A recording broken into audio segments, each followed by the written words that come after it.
One, meaning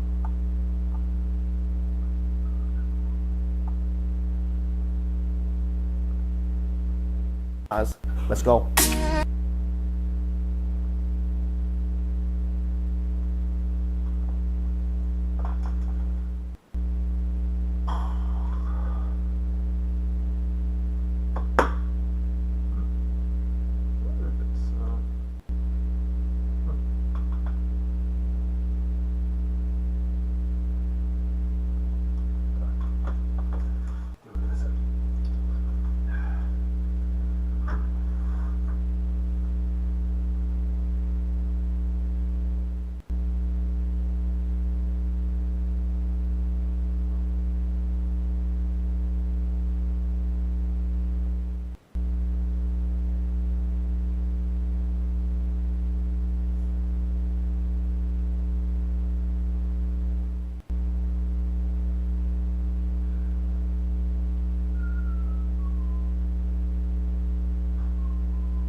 That's interesting. Why can I hear it? There you go.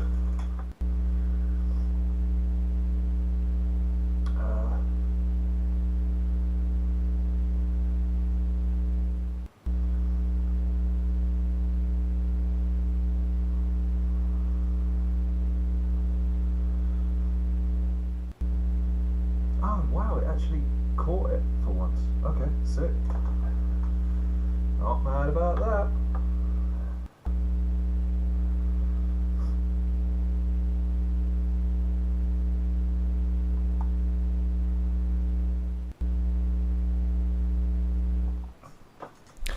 Good evening, ladies and gentlemen, boys and girls, children of all ages. Welcome to this edition of the Halcyon Show. My name is Lorne Risley. How the hell are you doing?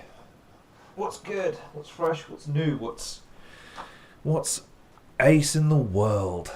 I want to get rid of that for a second. I don't want that there either. So yes, how are we? How are we enjoying our Saturday evenings? Are we good? Are we well? What is new? What is fresh? I don't know about you guys, but I watched the debut edition of Premier Battles Where Winning Matters episode 1. I thoroughly enjoyed it. Mine and Crash's show is going to be returning on Monday. However, because I got impatient and I wanted to do the show sort of immediately. As a result, you know, I maybe jumped the gun a little bit. Technologically speaking, my laptop that I was using is just not up to speed anymore. So running OBS, YouTube, or a video player, and a Zoom call all simultaneously, it takes a toll on it. So I thought what would be a better idea today would be to hop on and examine the battles, because what I also didn't get an opportunity to do was to showcase any clips from the battles. And although I'm going to be a little bit hesitant to do that going forwards, as in their entirety, because again, I would strongly encourage you to just go watch Premier Battles' show, or watch the individually released battles, because they've started releasing them individually now. In fact, there you go, I can, sorry. I'm just making sure that, because the other thing what I've done basically to remedy my technical issues, I've migrated everything over to another laptop. So I've tried to keep everything looking broadly the same, and sounding broadly the same. However, I'm not 100% sure it is. So we just have to, we'll have to see. I wonder if that's something I should turn off. We'll see, I suppose. Anywho, we've got 4 battles on the docket. I want to first start by bringing up my running order and saying, right, so shout outs to Prem first of all, because I think, again, one of the things that I wanted to kind of stress the point again with regards to Premier Battles this episode is I think they did a fantastic job. I really do think that between the editing, the production, the release schedule, the thought that they've put into everything, and just generally everything that they could have done to enhance the experience of a battle rap fan in the UK, they've done. And I don't think anything could be argued in that sense. I think they've done a magnificent job. Particularly Briggsy. If you look in the credit section of that video, I think I believe it says it's edited and produced, which means he did the editing for this. Even if he did the majority and there were people heading out, that's still it's an hour and a half's worth of content that he's had to sift through. Multiple cameras, multiple angles, multiple days. He's had to sift through an inordinate amount of footage. Yeah, God bless him for it. So, and also props to everyone who produced and helped and edited and all the rest of that sort of stuff. But also just one other thing to Briggsy and to Premier Battles indeed. Thanks for retweeting the links to the videos I'm producing, because it's just nice. It's just really nice of them. So I want to say thanks to that. But the other thing is, again, the other day, I kind of got so wrapped up in, right, it's finally here. Let's break down every aspect of it. Let's talk about every aspect of it, to the point where I feel like we neglected the battles and the battlers. So what we're here to do is we're going to watch the battles back, because they are only minute-long rounds, and they adhered pretty strictly to those minute rounds. 4 battles, 6 minutes apiece. So we're only talking about half an hour's worth of content at the very most that we've got to sift through, between me pausing it every now and then or reviewing the end of the battles. We'll be here for an hour. So I also know that I said 8 o'clock. Again, I got bored and I wanted to just crack on. The only other thing I will say from the top is, and the other reason that I'm really happy that I've migrated everything over to this laptop is, what I am currently doing is running simultaneously this feed, the YouTube feed, and I am also running a Zoom call. I shall prove as such here. Oh, why has it done that? You lied to me. You lied to me. Point being is that that there is a window open at the moment. There is a Zoom chat going on right now, a Zoom call, I should say, that means that whoever wants to hop on. Can I try that again? There it is. Right, sorry. There you go. Now you can see it. As you can see, hi. Hi, there I am. It means that if any of the battlers want to hop on for a second and talk about their battle, or talk about a preview. The other thing as well I threw out there is if they want to hop on and preview, because again, all of these battles are in the can, so all of these battles already happened and the results have already predetermined, and we're watching an edited production. However, all of the battles are under embargo, so they can't talk about battles that have yet to occur. God damn, I'm peeking like a bitch there, aren't I? Sorry, let me just change that quick. Let's see if that's better. Yeah, there you go. I'm not peeking as much now. Not only are the battlers under embargo, it probably hurts their chances to talk about battles that haven't technically happened yet. And it's also, we're supposed to be here for the ride, aren't we? We're supposed to be watching the table unfold as we go. We're not supposed to be overindulging in the results. We're supposed to be watching the battles and kind of enjoying the narratives that arise as a result of the progress over the weeks and months. So I will be reviewing the table at the end of the show as well, but the reason for me mentioning the Zoom chat is so that I can say to battlers, hey, listen, if you want to just hop on and just say your piece and then bounce, cool. I've sent Zoom invites to everybody. However, if anyone's watching this right now and wants to share it or poke anyone that you want to see, and this is the other thing, man, it's all well and good me saying, why don't you hop on for a second? It's another thing for fans and other battlers to say, hey, I think you should go on and talk about the battle that you just had, or, whatever the case may be. You know what I mean? So it'd be good to kind of go in the vein of my contender series that I did, because I felt that was interesting. The fact that the battlers had the opportunity to come on and really give an opinion that I think gives them the opportunity to expand. The other thing I wanted to just say as well was the interview segments. I don't hate the segments. In fact, I quite like them. I think, though, one of the things that I would suggest, I really hate that YouTube keeps prompting me to change the screen settings. Fuck off. The thing I would say about the interview segments is I think Prem would be better suited to interviewing guys who are up for it. There were a couple of the interviews that I watched. I won't name anybody, but I would just think they either didn't want to do the interview, which is always makes for a bad interview. You shouldn't interview someone that doesn't want to be interviewed. You're going to get bad answers, or you're going to get an indifferent response. But you should also check to make sure that when someone does an interview that they're ready they're ready with answers that actually are answers. There was one in particular, I remember the person kind of just going. It was something like, yeah, we're here and we're doing this, and that's that, man. You're like, that's not an answer. You're wasting the audience's time.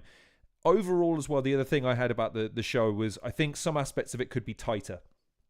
Again, I ran a gaming news show, and every minute counts on that. Like, I could not run over half an hour, and yet it just got to the point where it was like, oh, God, this YouTube studio won't leave me alone now.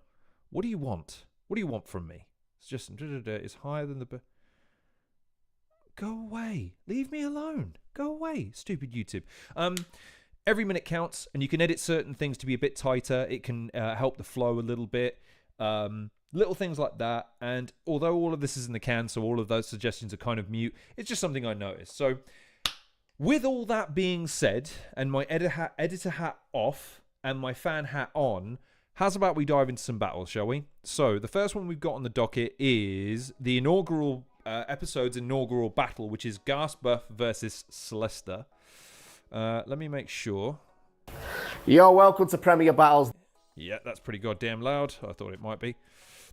Briggsy there. This is the Where Winning Matters tournament. This is a $3,000 cash prize with the runner-up taking £1,200. Now, the way we're shooting this is completely different. Anyone that's been a part of Battle Rap in the UK or Premier Battles knows everything is done at a live event situation with a ticketed audience. We're taking all that away. Now it is all about the bars. It doesn't matter if you've got the biggest profile, the smallest profile, you're a newcomer or a top tier. All it matters what happens in the pit on this day when we are recording these battles and they go out to you live. So make sure you're getting engaged in the comments. Let us know as the battles are happening who you think won every single one of them. If a decision was wrong and you don't agree with it, let us know. Don't be scared. And if you missed this and want to go back and watch the full battles in full, go to patreon.com/Premier Battles. But welcome to Where Winning Matters. Let's go. I like that bit, by the way. The other thing I would just say is I would hesitate to point this out again without being labelled, overly critical. That wasn't true. I saw a number of instances during the broadcast where they were referencing the history of a battler or the form of a battler, And my point there is, like, I get that. I get that you have that knowledge, and I get that you want to bring that up because you think it's important for the broadcast or that. But then I think consistencies were lost. I think there are sometimes it's helpful to have, and I don't know what their editing process was, but I think it's helpful to have a second pair of eyes watching everything to cross T's and dot I's. So something like that, I love that premise. I love the idea of, right, we're not really fussed. We could blindfold and mute the guys and just have transcripts of the battles and put them in front of people and have people judge that.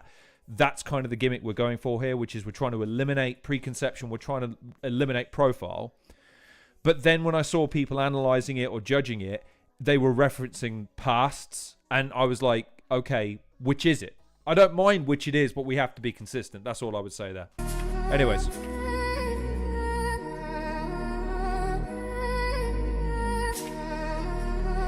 I like the intro graphics, by the way. They're all very anime at the moment. Dub T getting the visual rub there with Shotty. I like that. Maybe that speaks to something to come. Who knows?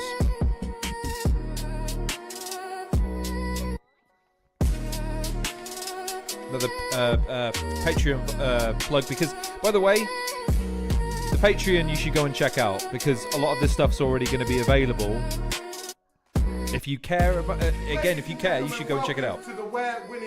Bobby, the host, the MVP. I'm hosting this because Briggsy is too hot at the moment and outside. Big pause. And introducing himself for the first of 3 rounds on the right. Look at that belt. Slester. Look at that belt. Yeah. One of Bobby's hosting gigs on this one. This is just a preference for me as a fan. I don't like it when the battlers introduce themselves. I just don't like it. I think battlers are in a moment trying to fixate on the rounds that they're about to do. When you throw to them to say, right, introduce yourself, and you're trying to think of something like, and you don't have, especially these guys who don't have catchphrases, it just falls a bit flat. I think if you're MCing, you should be the one to big up the guys and let everyone know who they are. Just a personal preference. On the left-hand side, my left-hand side, introduce yourself. Hello, I'm Gaspar from Peterborough via Salford. Let's do this. Yeah. Now, I think I was meant to say this before the battle. The student of Mick Foley. Make some noise. Let's go. We in the building, yeah? Yeah! So they say Slester's the most unique, that he's made his own style. What? Guy who puts great sense of humour in his dating profile. You're not the most unique. And you have not been missed by the crowd. And if you can't see why, let me... you have not been missed by the crowd. And I love how, by the way, his... Ghast cut his hair. I don't know if anyone noticed. It's very, very subtle. But that's his reset. That's got to have been years of that. Like, but anyways, minor stumble, but I know that probably bothers him. But, and this is kind of a cheat, he gets points for the look at that t-shirt. Look at how cool that t-shirt is. let me push aside any lingering doubt. I'll tell a joke like you would to help you figure it out. Why are Slester's bars like a stick? Why? They're sticky and brown, because they're shit, mate. He loves putting long, awkward pauses in the middle of rounds, because he's a big fan of running jokes into the ground. You are not the most original, furthest thing from an OG, but I would be a one and only even if you cloned me. My writing is above yours. It's a quote tweet. You couldn't follow me if I laid out a step by step. Let's see what happens when the pressure gets to Slester's head. He'll live up to his namesake. He'll be left a mess. One punch have him on the floor longer than a wrestling ref. Because the problem with useless, you're fucking useless. Shout out to Robert Patrick, and the problem with useless is you're useless. I love that. So that was a good round from Ghast. Sorry, just in case it's a graphic. There you go. Where winning matters. There you go. Again, love these intro. They're very cartoony and epic. I like it. The other thing I'll just point out. I'm gonna have to check this. So on the stream here, it says sign in to chat. Is this preventing anyone from leaving a comment? If it is, hit me up on Twitter, because I'll need to fucking fix that. I didn't go to all the trouble to put a chat bar in this fucking thing, and it was a pain in the ass, by the way, for people not to be able to chat. And I don't know why. That's never been there. So I don't know why it's there now, and it's not on my other one. It's not on my my OBS chat side. So yeah, it's fucking dumb. Let me look at this. Sorry, I need to make sure. No, it doesn't look like there's any settings. I don't know anymore. I don't know. I'm old. YouTube. Just stop changing things every 5 fucking minutes. Anyways, Ghast. So they were limited to minute rounds as well. It's worth pointing out. I think the interesting thing about the minute thing is there was a lot of debate about it prior to the tournament, like how a certain guy is going to adapt and how is it going to affect the impact. And I've read some of the comments. In fact, fuck it. Let me go to some of the comments now. Because I seem to remember, like, there's mine, by the way, spoilers. So that's the one. Rounds are too short for crowd-less performance. Atmospheres like a tryout battle in a car park. Plus, let's be honest, quality of the bars were bad, considering this battle had hype interview just before release. If you want to rebuild a league, I suggest you spend some time scouting for new talent, because the current roster has already been rinsed to death. Which, by the way, there's a lot. I feel bad for saying, whoever that is, Warriors Forever. I'm sorry, for me, that's a bad take. Considering the whole premise of this tournament is to try and make it more palatable to people that have never seen it before. That's why the rounds are shorter. That's why the guys have been instructed. It's also the reason why I think there's a couple of issues that they're working out with this as they're going to go, and I think you're going to see that in the footage as the weeks unfold. Because one of the things I noticed about this battle is that they wasn't the cleanest execution of this format. You'll see why in either this round or the next. But something like this, I don't know if they're going to do this for the battles on the releases, but just maybe a little disclaimer. Just something like, just a very small overview, like, right, because Briggsy tried doing that, and it's not been articulated in a way that's been received. Is there a way to find the brackets of the groups? Interesting. Anyways, but as far as the round is concerned, I think someone like Ghast suits a shorter round, because I think one of the things that Ghast does really well is he has the ability to be able to articulate things down into a moment and present it in a really smoothly executed way. I think in fact, Slester is an example of someone I don't think adapted particularly well, especially in this outing. It might be different as we see him progress through the tournament, but in this particular outing, I think it was a clash of styles that in a normal environment, I mean, crowd manipulation, crowd work can work to your advantage. But again, the whole point of this tournament is to clear the crowd of reaction, so you're just focused on the material that the battlers are doing. And you say 60 seconds to condense it. We want to get rid of all the filler that really doesn't mean or matter anything. I think you're about to see, if memory serves, you're about to see someone that didn't quite grasp that in Slester. But let's see what Slester's got. You're useless. Good. You said something about sticks. That was really shit. I was gonna do a rebuttal, but you got such a weird shaped head, bro. Like, has anyone ever seen his head shaped before? Like, without hair. It's so fucking... So views are down. So the point that everyone made about that is that... So again, these they've not got the timing graphics on these videos. They do on the full show. That cost him 15 seconds, something like that. It didn't rhyme. Wasn't particularly funny. You know what I mean? Like it was kind of that's a weird tactic to take when you've been instructed. And again, you've seen this throughout the course of the show. Go back and watch the first episode. Constantly, they're making references to the fact that you need to. We want punches. We want an abundance of content condensed and sort of squished into a 60-second thing. We want to see as much as possible. 15 seconds to say he's got a weird head. Anyways, let's see what else he's got. Attendance is down, so I had a quick scan of the channel. And it turns out this cunt here is in half of the battles. The only thing I'd say as well is Battlers of the World. Stop that. Stop referencing that things are down. Like, it's not a good way to endear your audience to something, especially when you're trying to appeal to a new audience by saying, hey, what you're watching is not popular. It's a really good way of convincing someone, well, good, I shan't invest in this then. Like, there's nothing wrong, I suppose, in referencing it in certain ways, but you shouldn't just come out and say it. Just my 2 cents. Also, Ghast, couldn't disagree. Look at that handsome little man. Look at him. We hadn't Anyways. met him. Where did it go? Turns out Ghast Buff here is fucking scaring the hose. Because fucking... You look like a little vampire man who can't quite do shit a vampire can. You look like you sell edibles and that you smell terrible. Honestly, boys. Honking a jobbies. You look like you only played COD for the lobbies. You look like the one thing you would... You look like you only played COD for the lobbies. You look like the one thing you would ask God for is probably all the time back that you have lost to this hobby. You look like you're gonna say, "Oh, come on, that's true." Because you look like you've got a fucking Pokemon tattoo. He does have a Pokemon tattoo.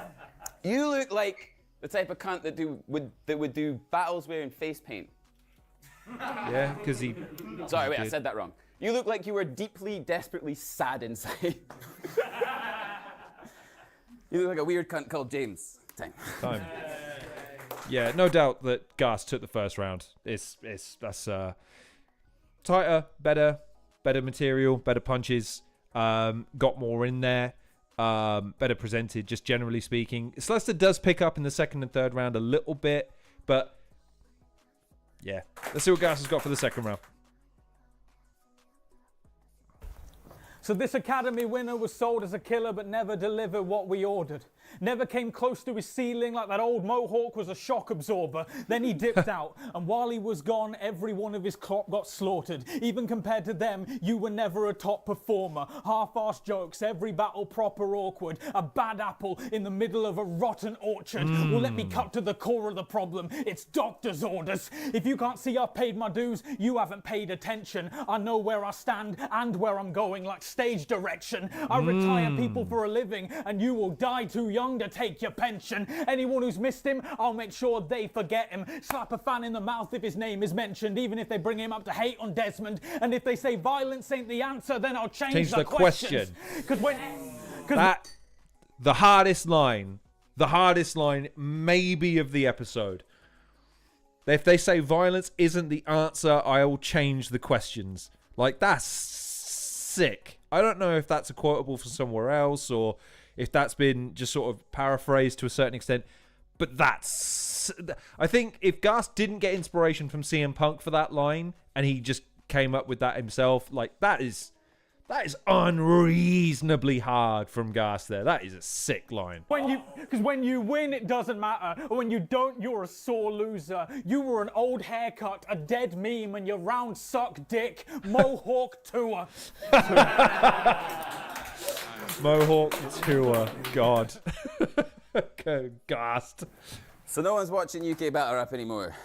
We are. We're still having fun. We are. I'm sick of him saying... We are. There are people... Just... We're not sharing it. That's all I'm saying. Like, we are watching Slester. How dare you accuse me of not... I've watched this show twice, and now I'm watching the battles individually. I watch Battle Rap. Deal with it, bitch. No. No? All right, fine. Have a mum joke. Yay, You're mum joke dad. time. Scooters to work. I did this to your dad, and he fucking looked at his shirt. Right, so... I'm going to give my 2 cents on this. I gave it off air. I'm going to give it on air. Far too much credence was given to that moment. Far too much praise was heaped on him doing that. I'll say this now. But I understand. Someone said battle rap, one of the core tenets of battle rap is you've got to make your opponent look like a dickhead as much as you possibly can. I agree. But... You're missing a sentence off that verbally. You're missing a word off that verbally. You need to do it verbally. If you can't do it verbally, like, turn up in a condom suit and mock him for staring at a penis for 10 minutes if you must. But my point is that, like, fine, it's a moment, but it seemed like everyone made a big deal of that, and I don't get that as a killer moment. Just me. That's it. And he looked at his shirt. Your dad loves to give a hooker his girth, mate. Your dad had you, he is doing his worst. Your dad licks envelopes, doesn't send them. Your dad likes ketchup, but only Hellman's. Right? Soup or salad, your dad votes both options. Your dad thinks that the Big Bang is woke nonsense. I hate your dad. Old prick. Your dad is a Sunday league keeper and his centre back takes his goal kicks. Savagery. Savagery. Oh, is that it? Your dad is such an unfunny bore that it makes. Hold on, wait. I've got to. Briggsy said 1 minute. So, 15 grace period. my point here is that this is the battle where I don't know if they just cut this for the rest of the recordings, but Bobby cuts off Slester here, and then he cuts off another round later on, right? And Crash made this point on our stream. It's like, what do we do here?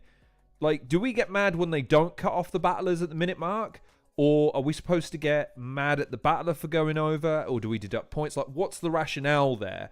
Because so far, Bobby cutting them off, I'm fine with, man. I feel like, right, no, you know you've got 60 seconds. Get the fuck on with it. Like, you've not got time to be cocking around.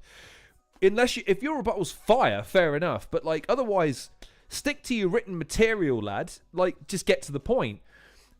I feel like here, if you want to do that, that's fine. That's not a problem at all. But then you've got to be consistent with it going forwards. Funnily enough, I'll spoil this. Slester finishes this bar in his third round before he gets to the rest of his material, which I think is fucking hilarious. But I think that's why, again, there was a moment there where he thought he was going to call time and it stops. Just a bit jarring for me. There is rules. This is where fucking time limits matter. Fine. No shade on Bobby enforcing the rules, by Just the because way. he flicked my nose doesn't mean I lost that. Yep. I think you'll find the contract said no physical contact. Yes. See, now, that's a decent flip. That's a decent flip, to say the least. Great. Fantastic. Spotlight's a bloody one. Don't hate on the production You could values, have been the face Ghast. of a nation, but your scene took a nosedive. Who remembers Premier Scotland? Don't lie. Imagine having across the sea to battle through a talent pool that's bone dry. You have no leagues, no scenes, no channels, no hype. You are top 5 in Scotland, because we don't know 5. But I beat the best Scottish newcomer in my tryout, so winning this is nothing new. I was there for Premier Scotland. The seed was planted, nothing grew. At least Ireland got a belt before we gave up the goose. Now you've got to travel 8 hours to battle. Well, womp womp, sucks for you. The tier list in Scotland is Soul. A half mile and fucking is. The tier list in Scotland is Soul, a half mile, and everything else in number 2. The best thing to come from Scotland was my dad. Into my mother's womb. I think he was expecting that to England's hit drowning a bit, in battlers. Pick any street between Sutton and Tottenham, you'll have a couple of options, and everyone says Ghast buffers. I have to do Fair, it. valid. Briggsy, baby. Bobby, mate, like throwing Briggsy right under the bus there. Hey, listen, I know you were spitting. I know it was fire, but Briggsy made me stop it. Fucking hilarious. All good.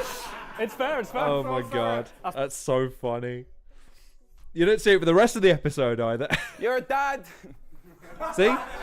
is such an unfunny bore that it makes sense your mum is a fug ugly whore. That was it. That was the end of his line from It's a earlier. mum joke, I promise. The worst thing about having to prep for you was actually having to watch your battles instead of just pretending to. Have you seen my battle with the face paint and the knife bars? Virgin. Actually, I have a wife. Are we certain? AI, at best. You have nothing outside of this. It's proper shitty. It's proper shitty, bro. Because now I have to win over the judges and the pity vote. Because now it's what? Staff buff? Is that it? He said that. Staff buff. I was there for that. They like you because of your extra shit. Well, I just think you are extra shit. The best of his is not a fucking tenth of what you pretend it is. I've texted Briggs. And I've texted Briggs. I don't know where my tether is, but the fact you use multi as a verb is why I'm at the end of it. Because look around, you stupid clown. We're good at words. You can't do a noun. That's it. That's all I came to say. Time. There you go. So, yeah, even, do you know what? That might be a, was that, was that a 3? That might be a 3-0 then. I might be being a bit generous there. I gave that 2-1 to Ghast, but that might even be a 3-0 to be honest. Like, Slester was funnier in the second round, maybe. He had those moments where he was just a little bit funnier than Ghast, but Ghast is just such an overall solid performer. Like, it's hard not to give it to him. Do you know what I mean? It's just, yeah, it's Ghast, man. So there you go. 2-1 was my judgment on the night, so I'm going to stick with that for now. Moving on is a battle that I seem to have a contentious opinion about, because I don't think the person everyone said won, but maybe on a rewatch, maybe I'll see the light. Who knows? We've got Spirit versus Mccoy. Now, the thing with this battle is that I had no dealings with Spirit prior to the tournament. I think one of the interesting things for me is that I was like everyone else. It's like, okay, let's just see what the guy's got. And I'm not saying he didn't deliver. I'm not saying he didn't do a great job. I'm just saying, though, that everyone seems really high on him, Hal. And be that as it may, like my opinion on whether or not he won or lost, it's great that the tournament has generated interest in someone that no one had any interest in before. In so much as, look, the lad is front and center on the goddamn banner. And they've got to change the date and the time. But look at that, man. Like, that's the level of belief they've got in Spirit to say, hey, let's see what you can do. So anyways, Spirit versus Mccoy is show up your support, next. Show your love. Come down. Watch the tournament battles live. £3,000 on the line. That's where winning matters.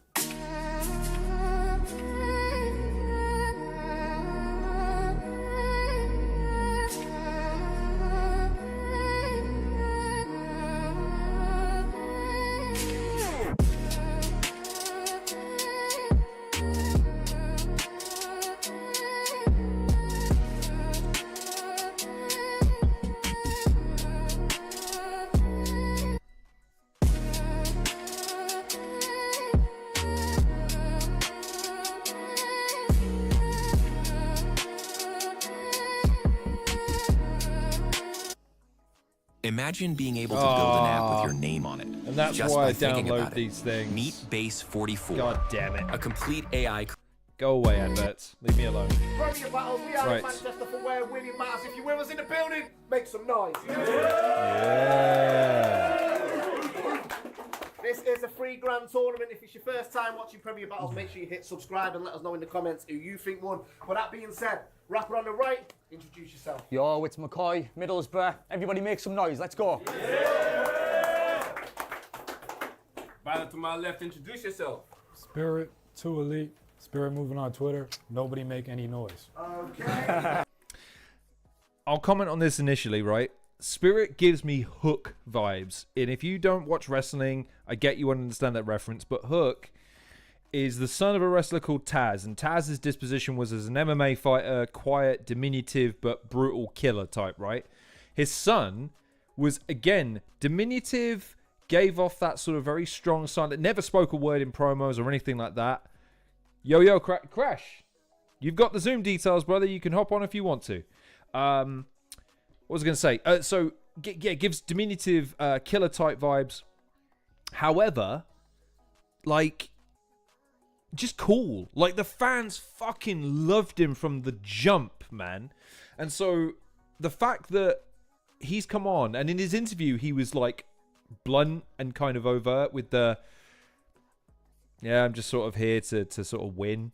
I'm going to win everything and go home. Like, he went over like fucking Rover, man. So, anyways, let's get to it.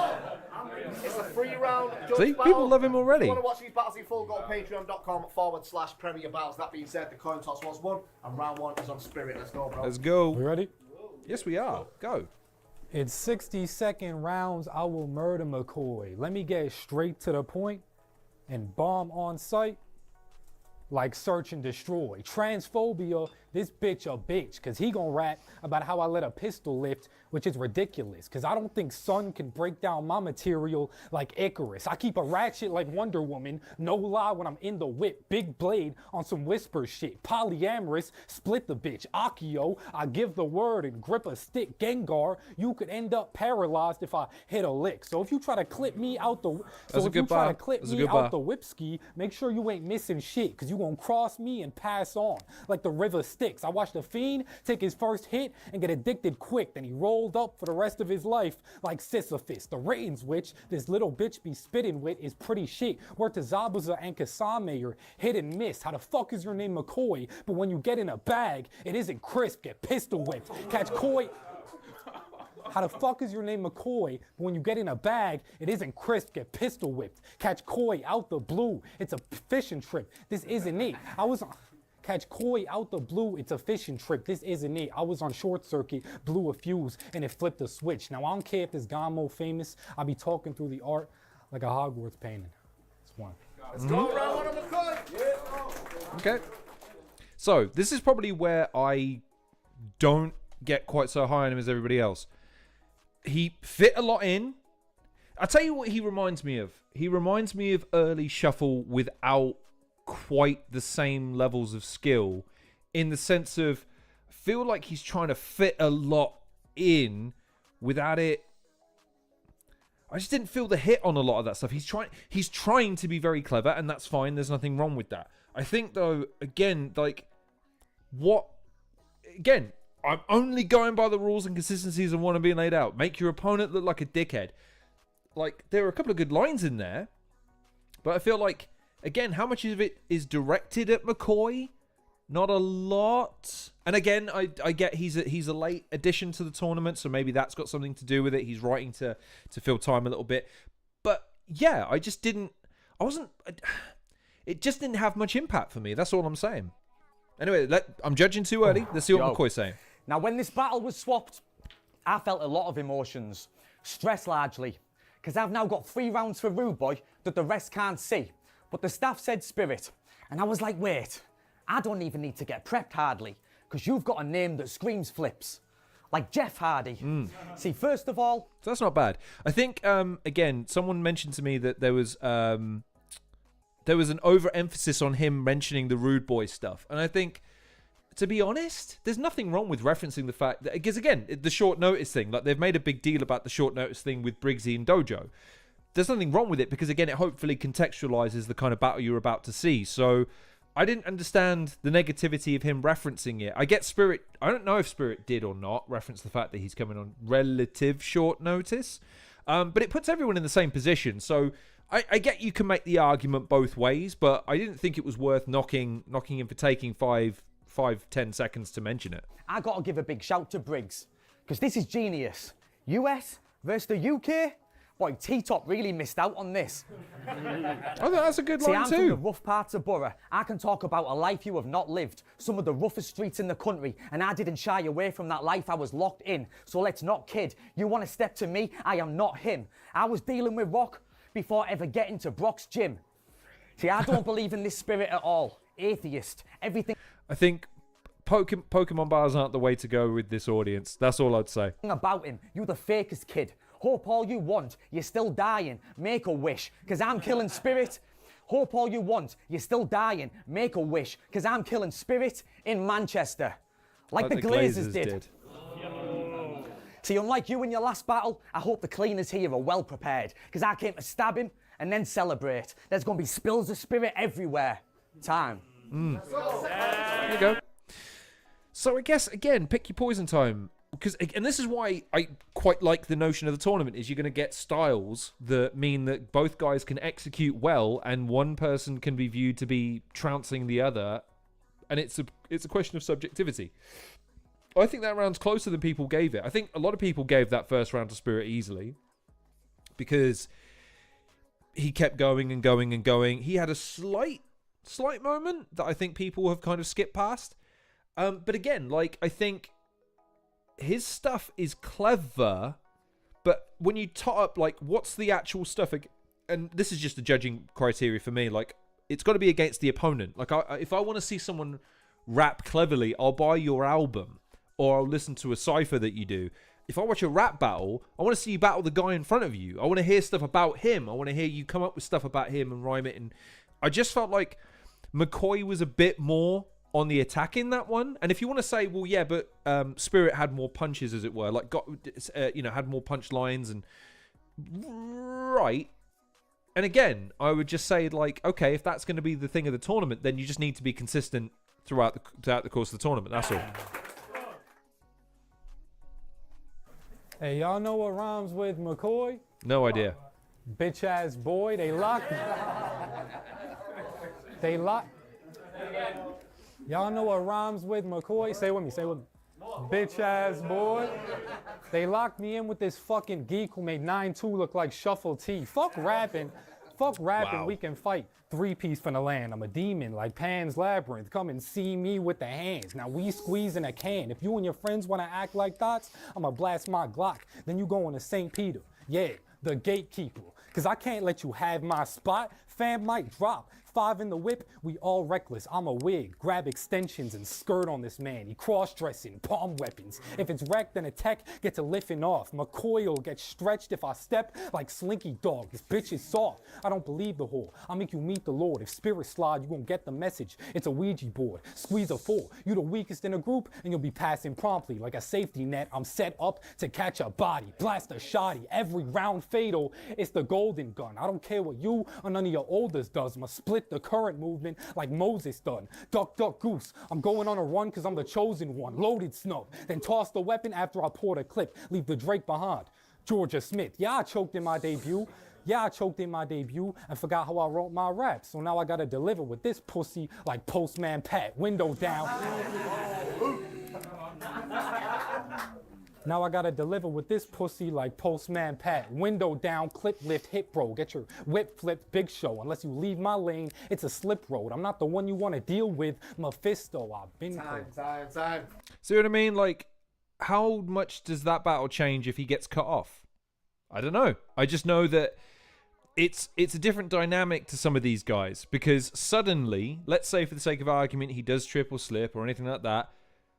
Look, well, no, you didn't get to the end, mate. Like, so it's different. I don't mind if they want to let it go over, but if they've said no, there's time limits, there needs to be a consequence for that. Otherwise, it becomes a thing of what's the point. So all I'd say to that is, again, a decent round, and it's performed well, and there's a lot in there that's interesting and intricate. But again, like, I want to see stuff against McCoy. Like, you could have taken almost everything in there and given it to someone else. You know what I mean? So I'm not saying that it's not, but this is what I guess I'm off the reservation with everybody else on this one, is that I just don't see a lot of material aimed against McCoy.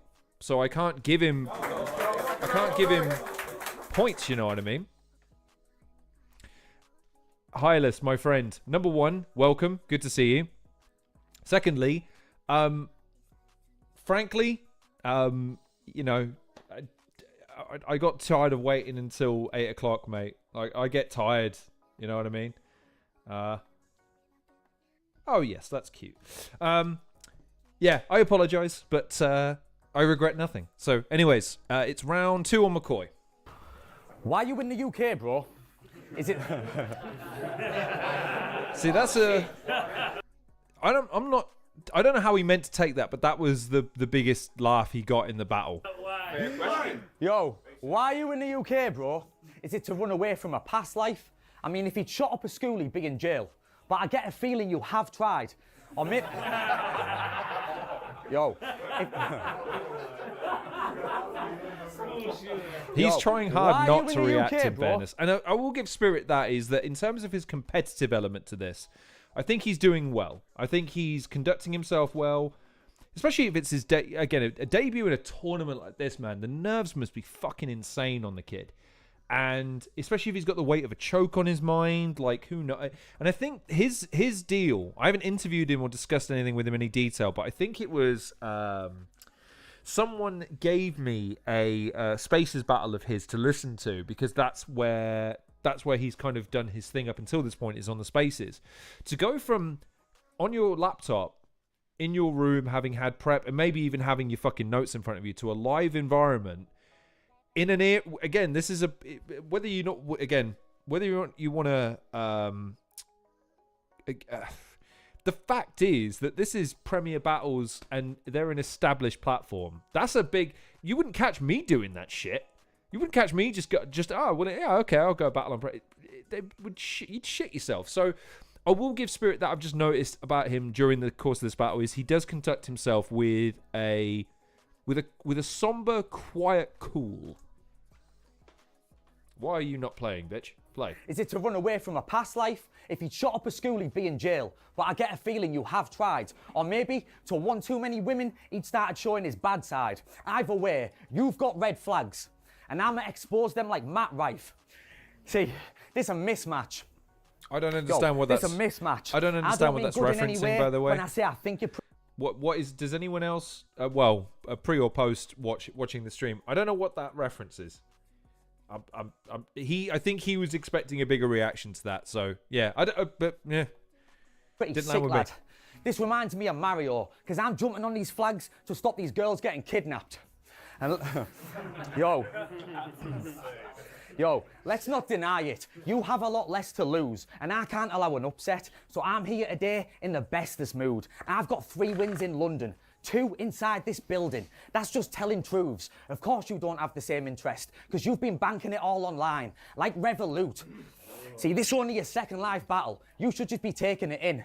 Even Cammy said just have fun, and I agree. So after this, go get your face painted and shit. Yo, and tell us your secret. How do you appear so young? You'd fit in on Stranger Things, bro. Season 1. Time. I think McCoy's delivery is what sometimes lets him down. Like, I think he just needs to show a bit more killer instinct. I think maybe he lingers a little bit too long. And I think just cranking up the intensity on his stuff a little bit would help him. I think he's a bit too... He's not relaxed enough to be playing the cool type character, but he's not intense enough to be backing up some of the stuff that he's saying. So, Hylas, he said bestest to form. Okay, Hylas, and look, again, right, all I'm saying is, right, be consistent with the way we're supposed to judge. And again, I'm not judging a cypher. I'm judging a rap battle. I want to see 2 guys rap about each other or make the other person look like a dickhead. Those are the parameters, right? Take all of Spirit's second round and spit it against anyone else and it has the same effect. Whereas I'm just saying, like, I just don't place that much credit on something that's well executed just because it's well executed. I get the kid's new, and I get he's got a lot to prove, and I get he's delivering. I'm just saying though, McCoy had better stuff, like the school shooter stuff, right? Okay, it's base and it's a bit redundant, I would say, but it is aimed at him at least. You know what I mean? So, anyways, those are the 2 rounds I gave to McCoy in the end. I felt Spirit took this one, because the other thing about Spirit that I noticed throughout the course of this battle is he does become more confident as the battle progresses. His intensity... So, in the first round, I think he was very relaxed, very laid back. The second round, it comes up... This is the round, if you want to give credit, and I do, this is the round where Spirit arrives for me. I said him joining the tournament was amazing to see, but you the most boring rapper ever. Nobody cared what you say in the least. That's why you near a loss, like a spirit bomb. You need more energy. Take it from me. My shit the craziest, please. That's why I think that I gave him this round, because that's the first thing that I think that was genuinely clever. I thought that was like, okay, all right, go. I'm not eyeless. I'm not. I'll argue with all of you. In fact, again, take my Zoom details. Come on and argue with me if you must. I got nothing better to do. Anyways, battle. Spirit, go. Is fun. Now I'm here to prove I can bomb. Which, by the way, that Spirit Bomb reference, criminally undersold by the... I know there's not supposed to be a crowd, but there is. criminally undersold. That was a great line from Spirit. Like Datara, you lame as fuck, and I came too far to get sent home. That's why I got a right to remove you. Like Death Note, Tech Blow. 3 years ago, I would have robbed you for food or any ounce that you had, because 8-Ball Pool taught me to pick a pocket when I was down on my last. Rounds in a can, rounds in a can. He getting sent straight to the ER if there's chrome shooting. Doctors going around in circles like a carousel, hoping he pull through. Is bro stupid? I'm talking wires, cords, life support. If this chrome spitting, he'll be hooked up to a machine. Y'all know Krillin, I'll go get him. Stop acting. Word to mine, I'm in his head. You get fried if I'm spinning, then shotgun. Shells is finna peel. Then the spread will get him killed. Night of the living dead. If I hear this guy informing, I'm sliding for him. That's gonna make me lose my cool. Minus aura. It's 9 to torture. I clearly spit the best. You ain't near me, this your death. What possessed you to think you can see Spirit in the flesh? Let's go. There you go. That was his best round. I think it ramped up intensity. He had the better lines. It was more directed to McCoy. But this is, for me, I think this was McCoy's weakest round. Now this battle won't be difficult, because I'm actually better. There's some big names in this tournament, and I can more than hang with the pressure. Shit, I could get a rematch with either Hamill or Slester, so I best get feasting on this group stage. Like Hannibal, fuck all your bogus schemes. I'm colder, please. You just hear... See, like that moment there, I think... This is what I'm saying. Like, I'm trying to figure out... Every battler can have a moment where they get over with the crowd, right? And they win them over. I think one of McCoy's... And I think, with all due respect to all y'all watching this thinking that I'm mad for thinking McCoy took this 2-1, I think all of you are kind of subliminally undermining McCoy because of your perception of him rather than the actual material that you're hearing. There's almost like this...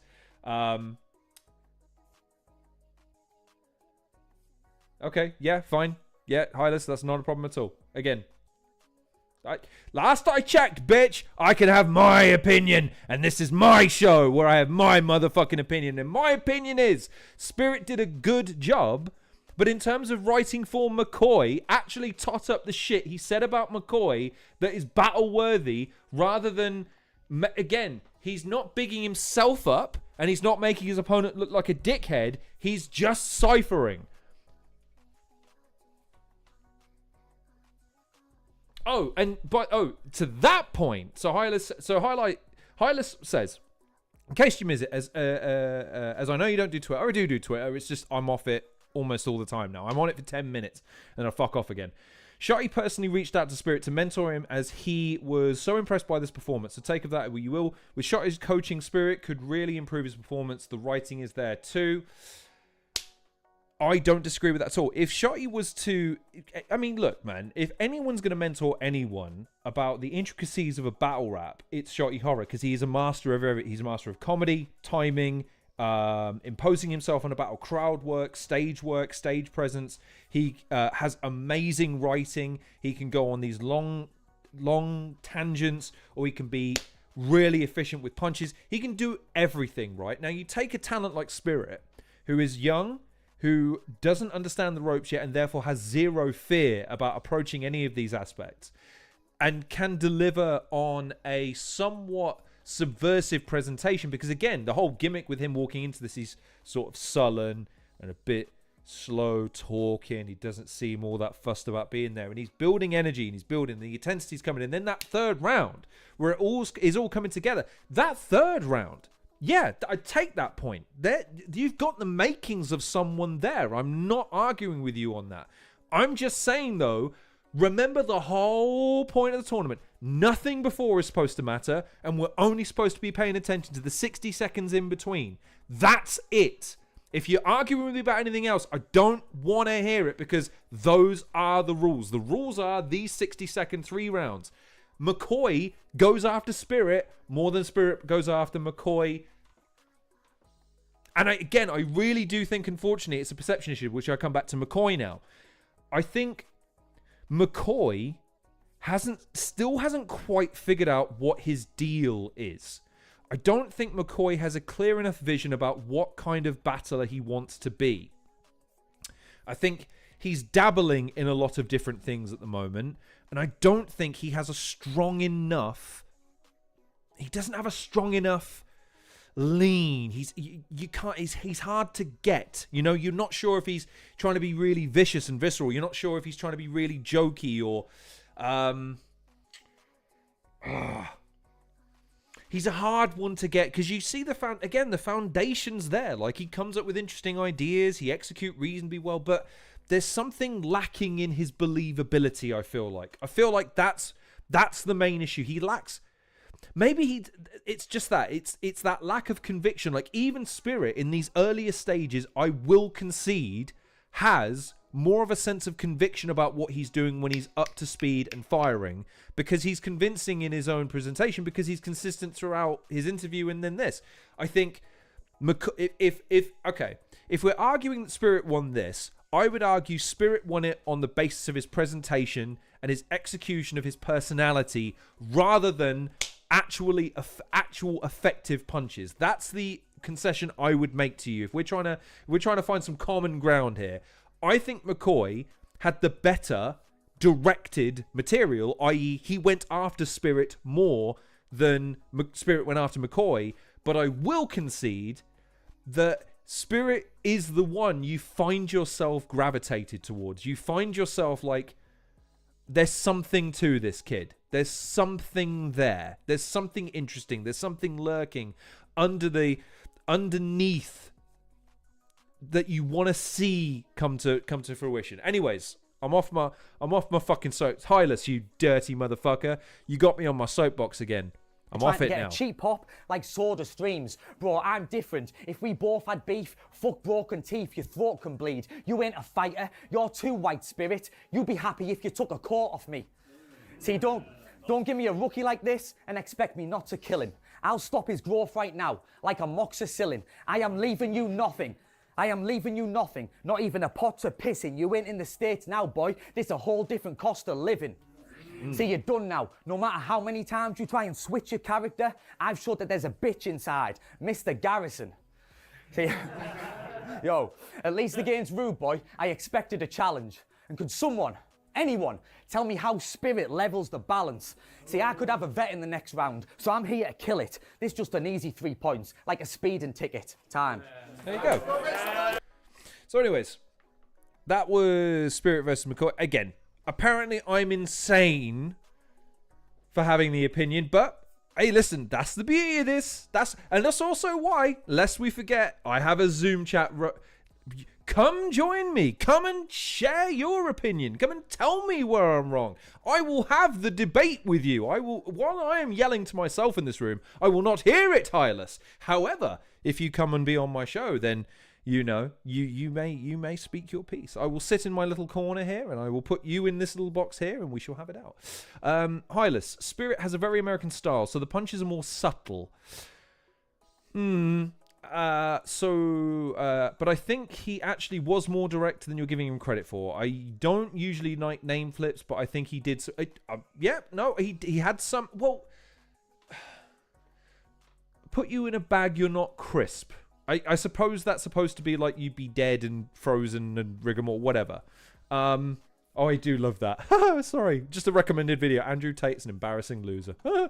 Anyways, but I think, just for me, it's going to be interesting to see the development of both of these battlers in the context of the tournament, because I think McCoy still has a lot to prove. I think he still wants it, and I think he still has the capacity to grow. But again, my assessment of McCoy is that he still hasn't quite found his stride. He still hasn't quite found what it is he's supposed to be doing. And if Premier Battles in particular have demonstrated anything, is it's never too late for someone to find their feet and grow and explode. Ghast Buff is an example of that. Bizzo is an example of that. There's any number of the younger talents like Kingsley Thunder, who came out of nowhere and did great. Found his feet, and he gets better battle by battle. Hamill, the next battle on this list, I think he's an example of someone that gets better and better and better once they find their identity. And I think McCoy's biggest problem at the moment isn't necessarily about what he's doing in the battle in terms of what he's writing. I think it's little things in his execution, and I think it's his believability. you don't buy some of the stuff he's selling you. That's it. I can't come on the stream because my kids are being loud. I'll be commentating like a moment. Ah!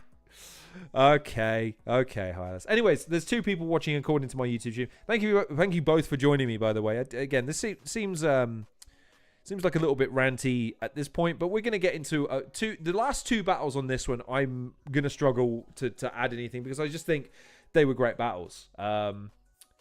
Hylas beat me to it. 2 really good battles coming up. The first 2 were underwhelming, which surprised me that Prem chose this order. Maybe. I think you say that, Hylas. I would say choosing the Ghast one first makes sense because it gets people introduced to the idea that guys can be cut off. Like, it's like, hey, listen, don't fuck around. You got your 60 seconds, you go over, you're out. I think Spirit coming on next after that isn't the worst thing in the world because, again, I was like, look, I'm not saying anything other than I enjoyed the performance from the perspective of everyone else, which is, it was surprising. It was surprising to see Spirit do as well as he did because I had zero preconception of how he'd be. So, I mean, the ordering of this, I don't really have any issue with, to be honest with you. But I understand where you're coming from, which is if you're introducing this to a new audience, you want to start hot, finish hot, and maybe have a meandering middle. I think Prem didn't. I don't know if Prem could have really fucked up the ordering of these other than putting Spirit. I think putting Spirit and McCoy on last would have been a problem. I think ending on that would have been a problem. I think putting it in the middle makes sense. And I think Ghast and Slester, I mean, there's a degree of history there because I think Stro said something about he'd been wanting to book this battle for ages, so there was already an understanding that people had already wanted to see it. So, anyways, moving on, we've got Hamill and B.Ramble. Different. Anyone Hopefully that's been with a no part adverts. of Battle Rap in the UK or Premier Battles knows everything is done at a live event situation with a ticketed audience. We're taking all that away. Now it is all about the bars. It doesn't matter if you've got the biggest profile, because I'm the smallest just going to fast forward to the battle now, if that's all the same to you. I've seen this graphic twice now. Oh, did I make a note about this? I might have done. Yo, Premier Battles, we are in Manchester for the Where Winning Matters tournament. If you're with us in the building, make some noise. If it's your first time watching Premier Battles, make sure you click that subscribe button and let us know in the comments who you thought you won this. Also, make sure you go to patreon.com/Premier Battles where you can get your limited edition Tony D t-shirt. Jim Bob Gnarly with the Democracy Manifest t-shirt. On the right-hand I love side, it. let them know who you are. B.Ramble coming out of Bristol, make some... I think I made a note of this in my extensive. I think what happened there, by the way, I noticed it too. So her lapel mic is right next to a necklace. So I think what they've done is they've switched to the camera audio for a moment. Again, the thing I would say, because I notice a lot of these things, I'm sure other people are going to be noticing these things. The fact is, though, that these are things that they're going to be learning as they go. So these are things that they're going to amend and change to go, you can't do that because it gets picked up or da-da-da-da-da. So try not to give too much hassle to this. The other thing I would say is that Tony t-shirt that Briggsy's wearing. It's a pretty fucking cool t-shirt, isn't it? That's a I don't like to use the word iconic, but Tony D is pretty fucking iconic in UK battle rap, and that's a fucking sick t-shirt. Hylas, many people voted Frost versus Caveman as the best battle, but for me, this next battle was the most enjoyable. Finally, Hylas! Finally! Agreement! Did we just become best friends? Because for me, this was my battle of the night. I thought it was the most competitive. I thought it was the most compelling. Anyways, B.Ramble. Let them know who you are. Hamill. Premier Battles, let's fucking go, man. Yes. And I think the interesting thing with this one is people are still trying to figure out B.Ramble to a certain degree. They're trying to figure out what her ceiling is. She's a fun performer. She's a flamboyant performer. She's got great energy and directness. Hamill, on the other hand, is... Hamill is a fantastic prospect. He is very funny. He's very clever. He doesn't stammer and fuck up too much. And he is so endearing and lovable to the camera and to the people in the audience. Hamill's going to be a serious problem with more reps. Serious problem. Battle, 60 seconds. Ramble won the flip. Decided she's starting round one. It's round one on you. Let's go. Let's go. Whoa! I'm in the presence of greatness. At least according to his own lyrical statements, this is battle rap savior. He's on a crusade to vanquish that one remaining pagan, except, hey, I'm stood in your way.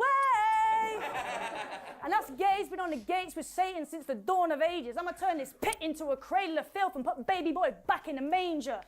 See, your last battle was only your fifth. I know, because you mentioned it every minute since. Like it was only my fifth. It was only my fifth. Well, after this, I'll leave you stuttering, kid. I love that quivering lip telling tales of battle 666 and this devilish bitch.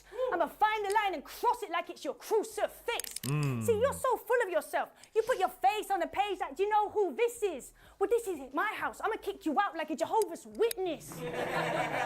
Because your spoken scriptures bring my soul indifference. You got cold ambition, but that's a lonely mission. This Fruit Loop is here to unite a whole division. I run a rainbow flag up in your church, remind you I'm in pole position.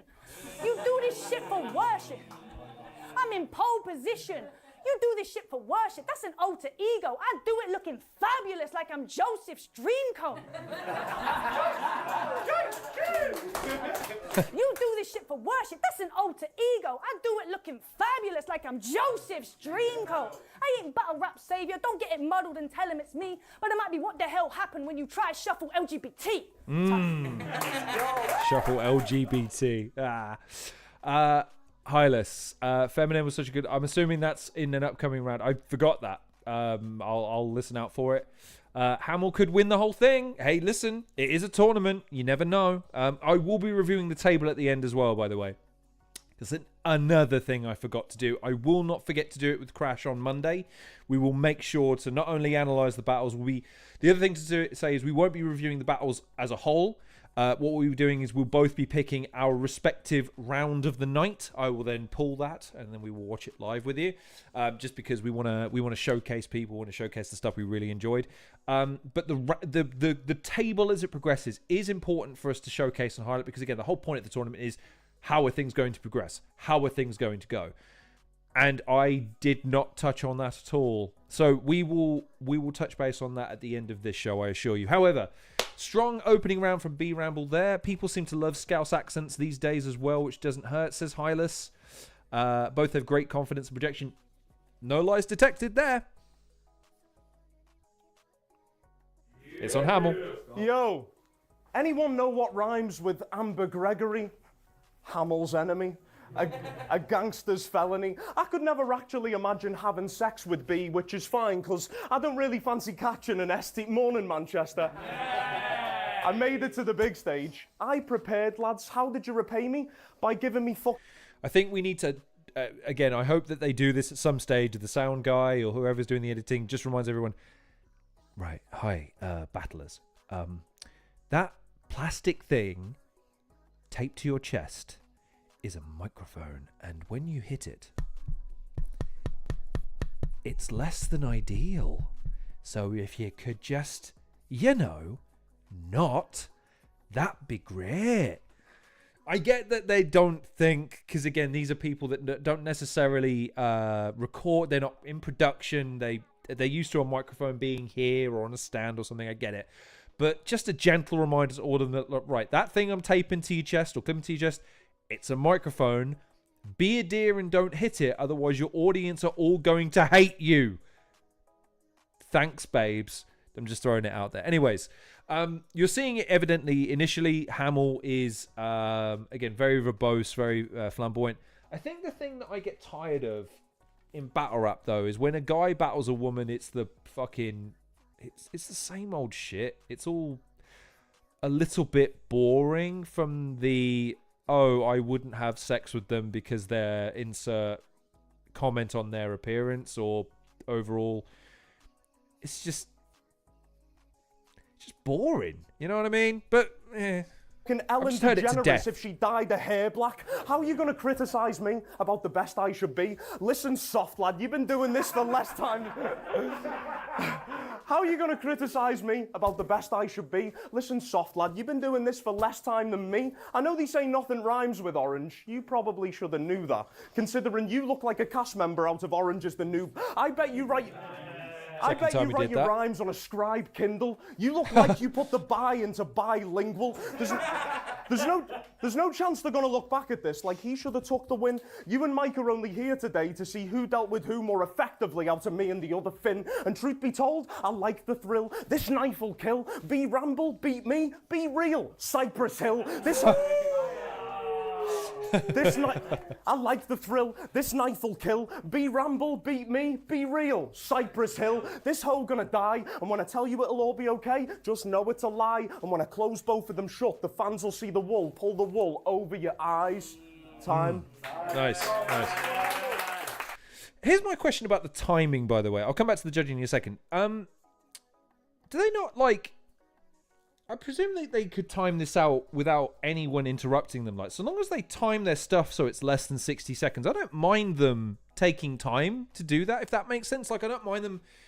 So long as they... Again, so they're like, right, I'm submitting my round. Here's my round. Here's it. It's 60 seconds. Okay, cool. However you choose to perform it in the moment, that's fine, because it's still the same material spat over 60 seconds, even if it just comes out at a minute and a half or whatever it ends up doing. Is that a way of getting around the time limit, quote unquote? I don't know. Anyways, first round, Hamill's just too strong. He's just too funny. And, you know, Hylas, interesting. Thinks Ramble won the first. Okay, fair enough. I had Ramble picking up the flip in the second, and that started her off strong. And then I think I can't remember which round I gave to Ramble, but it was either the first... it was either the second or the third.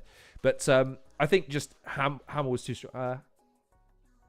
The pause for water. Okay. Oh, okay. Fair enough. I have noticed that, Ghast. Also, hi, Ghast. Good to see you. My Zoom details are with you. You are welcome to hop on. I have noticed that. I wonder if that could be something that could be looked at in the sense of just highlighting that fact. Just like that there's been a pause or something like that. Because again, you've got to remember, right? If you're selling this to a casual audience or a non-existent battle rap fan that has never any rap and you've got the timer there, it would be confusing to go, it stopped. Why is it stopped? It's not running. It's like you kind of have to explain to your audience that certain rules and parameters, because that makes perfect sense, by the way. Got no issues with it, and in fact I applaud it because it's good to have the battlers be able to perform the material that they've consented to. It's too late, it's all in the can, I know. I'm just giving my 2 cents. Anyways, I think that Hamill was too strong in that first round though. Yeah, I do have a Kindle, so... Yep.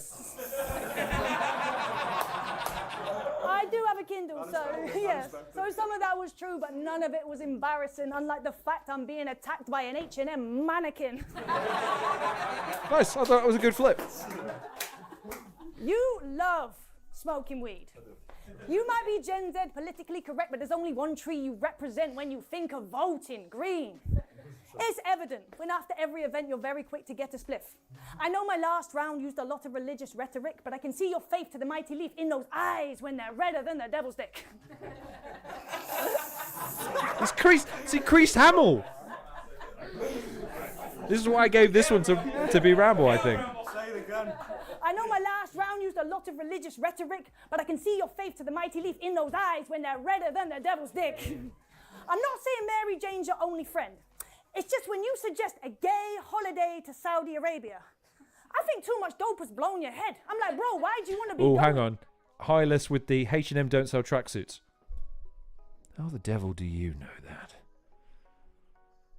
Do you have a catalogue in front of you? Have you been on their website? Have you been in one of their stores recently? Maybe they do! I've been in a Primark and they sell fucking everything, lad. I value your viewership, Hylas. I've gone after you a lot in this stream. I value you as a viewer. Please don't leave. He's like, Ramble, if I could be gay like you, maybe I could get stoned to death. Oh, wait, sorry. That was one of my... Again, this is one of the reasons why I thought this round went to Ramble. I thought this was a great line, by the way. He's like, Ramble, if I could be gay like you, maybe I could get stoned to death. I thought that was a great... In a 60-second environment, the ability to be able to build up to something like that and have a concept throughout the round, I thought it was great. There's a lot of empty air in that precious head, and it makes me second guess all that bragging shit you've ever said. It's like when I go get a sandwich. Bear with me. It's like when I go get a sandwich from M&S. The package claims it's the very best, but I'm looking at you like, yeah, even with that added lemon zest, you're just extra wet, egg and cress. Slimy kind of vibe when your insides come to life, and I ain't never been less impressed. See me? I'm double-decker ham and cheddar. People order 10 of them. I don't need to say I'm good. You can tell from how well I'm bred. Rumors of greatness, I leave them alone like melted butter on toast. Just let it spread. There you go. Oh, that was a great round from... Pagan's in the house. Pagan, you can have Zoom details if you want to hop on and preview. You're not on this week's show. Do I let you on? Should I make rules? Should I ban battlers from coming on when they're not on the show? Yeah, Pagan, you stay in the gym. Because we both know you're probably tweeting or sending the message from the gym. Pagan in the house, everybody. Yeah, big up Pagan and Ghast. Ghast Buff spending... Ghast Buff has like 20 jobs, and now he's watching my stream. I feel terrible. I'm robbing him of valuable, productive time. And Pagan, I think he said something about he's upped his body weight by like 10 kilograms since joining the gym. So, kudos, Pagan. I probably still outlift you, though, so don't get any ideas about flexing on me anytime soon, young man. K, I'm the unk around here. Anyways, I thought that was a fantastic round from Ramble, by the way. And by the way, I'm saying this over and over because the reason I picked this as my battle night is because I just felt it was the most competitive. I felt like both battlers were getting good reactions. Both were getting their material out reasonably cleanly, but having their moments where they were clearly playing with the format, trying to rebut. It was just really competitive. That's why I really enjoyed this one.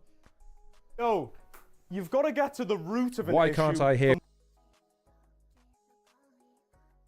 Oh, God. Ugh, why is it doing that?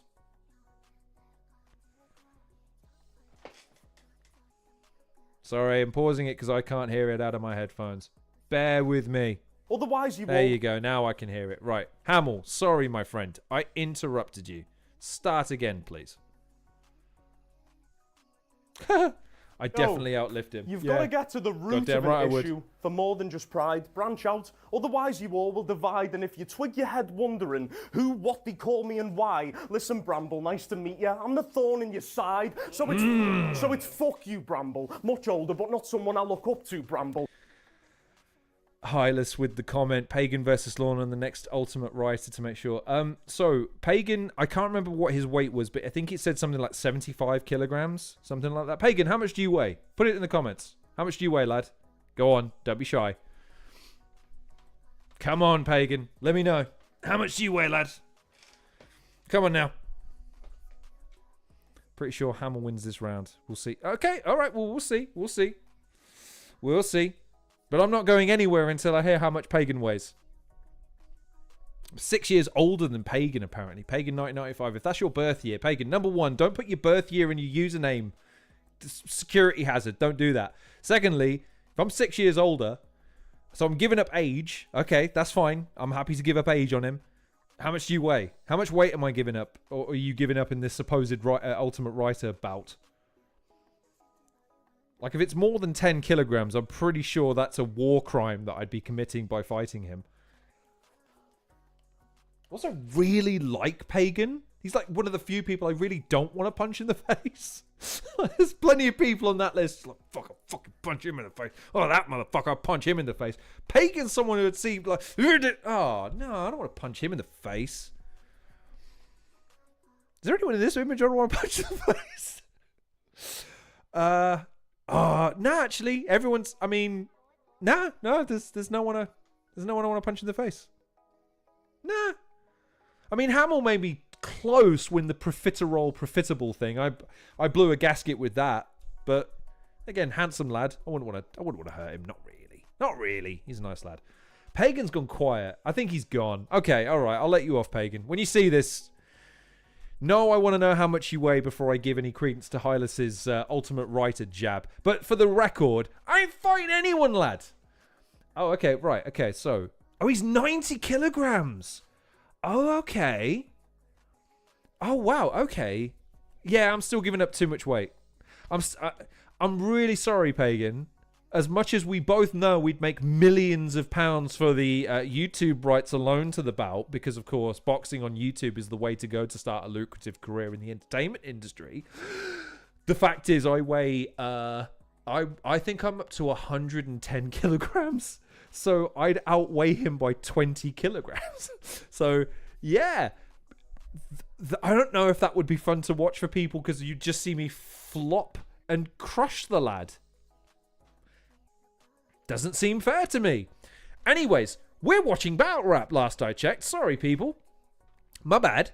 Hamill, what were you saying, young man? Ironic how we're both in the jungle, but I'm the only one who has to cut through bramble. It really ain't a joke to say Finn's a threat. You're right, my favourite drug, ganja, it is the best. Your favourite drug, Bristol meth. I'll knock the sock. Bristol meth. Oh, my days. Your favourite drug, Bristol meth. I'll knock the sock. By the way, oh, you say that, Pagan. Like, it's good. It's all love. I love Pagan to death. I love it. I love it. Yeah, the worst fighting talk in the world, Hylas. I cut 2-hour promo 2 years ago. It didn't end well. I don't cut promos anymore. It doesn't work. But there's a moment. This is right. As skilled as Hamill is, that look. Oh, where is it? Oh, I want to pause it. Drug, Bristol meth. I'll knock the soul out your team. Oh, man. I'm going to struggle to get it now. That look. Right. That lovable, punchable face is the reason why because he's just so goddamn likable. He's such a and he's a nice guy. He's infuriatingly nice as well.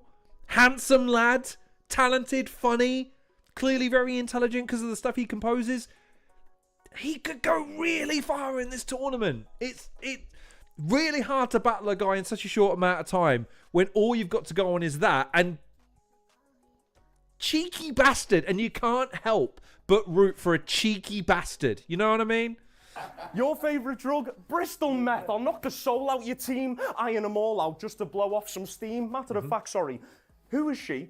Other than the scruffy-looking, ugly fucking Luna she. I get it, sorry, I get it. She's got loads of jokes and bars, but enough to smoke me. Close but no cigar. Think a dentist. You were nervous when walking in the room. Got a big mouth, Amber, but bit off more than you can chew. I can't tell you the score yet, but it begins with a 3 and Finn's winning this clean. Funny, I said bit off more than she can chew within the scheme, because you won't make it through, not even by the skin of your teeth. Time. God damn. Hell of an end to the round there.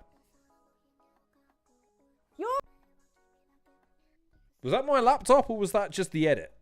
Hang on. In the room, got a big mouth, Amber, but bit off more than you can chew. I can't tell you the score yet, but it begins with a 3 and Finn's winning this clean. Funny, I said bit off more than she can chew within the scheme, because you won't make it through, not even by the skin of your teeth. Time. Okay. Oh, okay, fair enough. But they're a missing placeholder there then, I suspect. Which is fine, because I can just pause it there. Yeah, that was a good round from Hamill. That was a good round. Oh, maybe I was wrong then. Maybe I did give the first round to B.Ramble. I'm trying to remember now. Because again, I judged it on the night. And then I re-watched it to make notes. And I kept the judging notes from the first night. And I was focusing more on the show. Maybe it was the first one then. Maybe I'm wrong. Maybe this is one of those ones where I'm wrong, lads. Okay, fair enough. Maybe I gave the first round to B.Ramble. Hamill and Pagan are my picks, and I'm not sorry. Oh, wow. So, wow. Hylas making a bold prediction here. Bold prediction. Hamill and Pagan are my picks, and I'm not sorry, says Hylas. Are they your picks for to go to the final? If so, I mean, I'll pull up the brackets if I must. That's a bold... Do you know what? Fuck it. I know it's a bit early in the day, but I did come prepared. Ta-da! Who have we got then? Let me review. Who have we got in the tournament left then? So, I think, look, Ghast is there, or always going to be there, lads. Dub T, I think, can go really, really far. Depends on his growth exponential. Crow, such a threat. I think Frost on his day can do really, really well. I mean, I'm rooting for Caveman, but again, like everyone, I'm wondering how he conforms to a shorter... I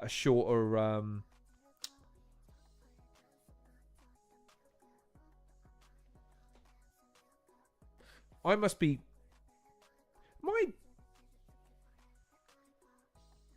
interesting. To win your oh, okay, interesting. Okay, fair enough. Well, look, I think where is the there it is. Yeah. So Pagan and Hamill, I remember being a battle where everyone was like, right, when this kicks off, this is going to be a fun battle, right? And that hasn't changed. Hamill's first outing here, but you can't go forward. No, and Hylas, I am not saying you are wrong. I think Pagan is a great choice if he's still in the chat. Despite his lack of innate boxing ability and his feeble 90-kilogram frame, has a tenacity and a ferociousness that I think is going to stand him in good stead in a 60-second scenario where he can just focus on punches. I think Hamill is great because he can be funny. And I think, though, what's interesting about Hamill is there is a vulnerability there. There is a slight give there. There's a beatability to him, but it gives him a likability. So again, it depends on how much judges factor that into the equation. I think in this battle, I think he took it 2-1. I think, you know, Ghast in the chat as well. I want to make sure, right, let me make sure I haven't missed anything first. So Hylas goes into this saying it's a 1-1. On a first viewing, he had Hamill with a gentleman's 3-0. Okay, interesting. And then, right, so Ghast.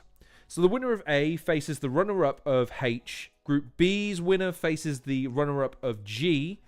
And that's how you get the top 16 tournament bracket if you want to predict the whole route, which we won't do on this occasion, ladies and gentlemen. I think we'll cover the battles and then we'll review the table at the end. I just wanted to look through because I thought Pagan and Hamill being picked as finalists, I'm not saying you're wrong. I think it's a bold claim at this stage of the tournament. That's all. And then Pagan, I can neither confirm nor deny before my battles. No. That's fine. That's fine. Again, ladies and gentlemen, I am aware that the battle is under embargo. That's why I will say, and again, I'll reiterate this point. If I invite you on, it's not to talk about future battles. It's to talk about a battle that has just aired, which is why I invited all of the battlers on this episode on to say, hey, listen, what did you think of your battle? How do you think it went? How do you think it went over? How are you looking? And again, talk about how you're hoping to develop through the course of the tournament. If you're previewing a battle, don't have to disclose the nature of the battle, but I am interested to hear how you feel people are gonna respond. How you think they're gonna react. That's what I'm claiming. Although Hylas with, do you know what? Yeah, sometimes I do get ahead of myself. Bold claims are my thing, says Hot Take Hylas. Do you know what? Touche, my friend. Touche. Anyways, we'll come back to the table in a minute. I like the fact that Hylas is making bold claims. Pagan, I'd ask you who you think's going to win the tournament. And Ghast, I'd ask you who you think's going to win the tournament. Yeah, in order for someone in the league table to have a rematch, it would have to be in the final. Anyone in the top 16 is on the opposite side of their group mate. There you go. Ghast in there with the info. Anyways, it's the third round of B.Ramble. Boring guy. When you're talking, I think of mortgages and divorces. Are you quite sure you're not 45? I don't want to be offensive or nothing, but either you're pretending to be 20 and something, or this boy is aging backwards like he's Benjamin Button. Because this feels like a midlife crisis. I could picture you in skin-tight lycra on a hillside ride in that time trial bike you had to buy to try find where your personality is hiding. Even when you rhyme, you're too clinical. Not like Dr. Zeus. You feel you have to be proper. Right, that line didn't go over as well as I feel like it could, because honestly, that's sick. Because there are middle-aged men that define their fucking personalities by slapping on lycra and buying a bike for the same price that you and I would spend on a car, and that's their personality. To nothing, because you're dealing with a group of 30-somethings or younger who have no frame of reference about what she's talking about. That was sick.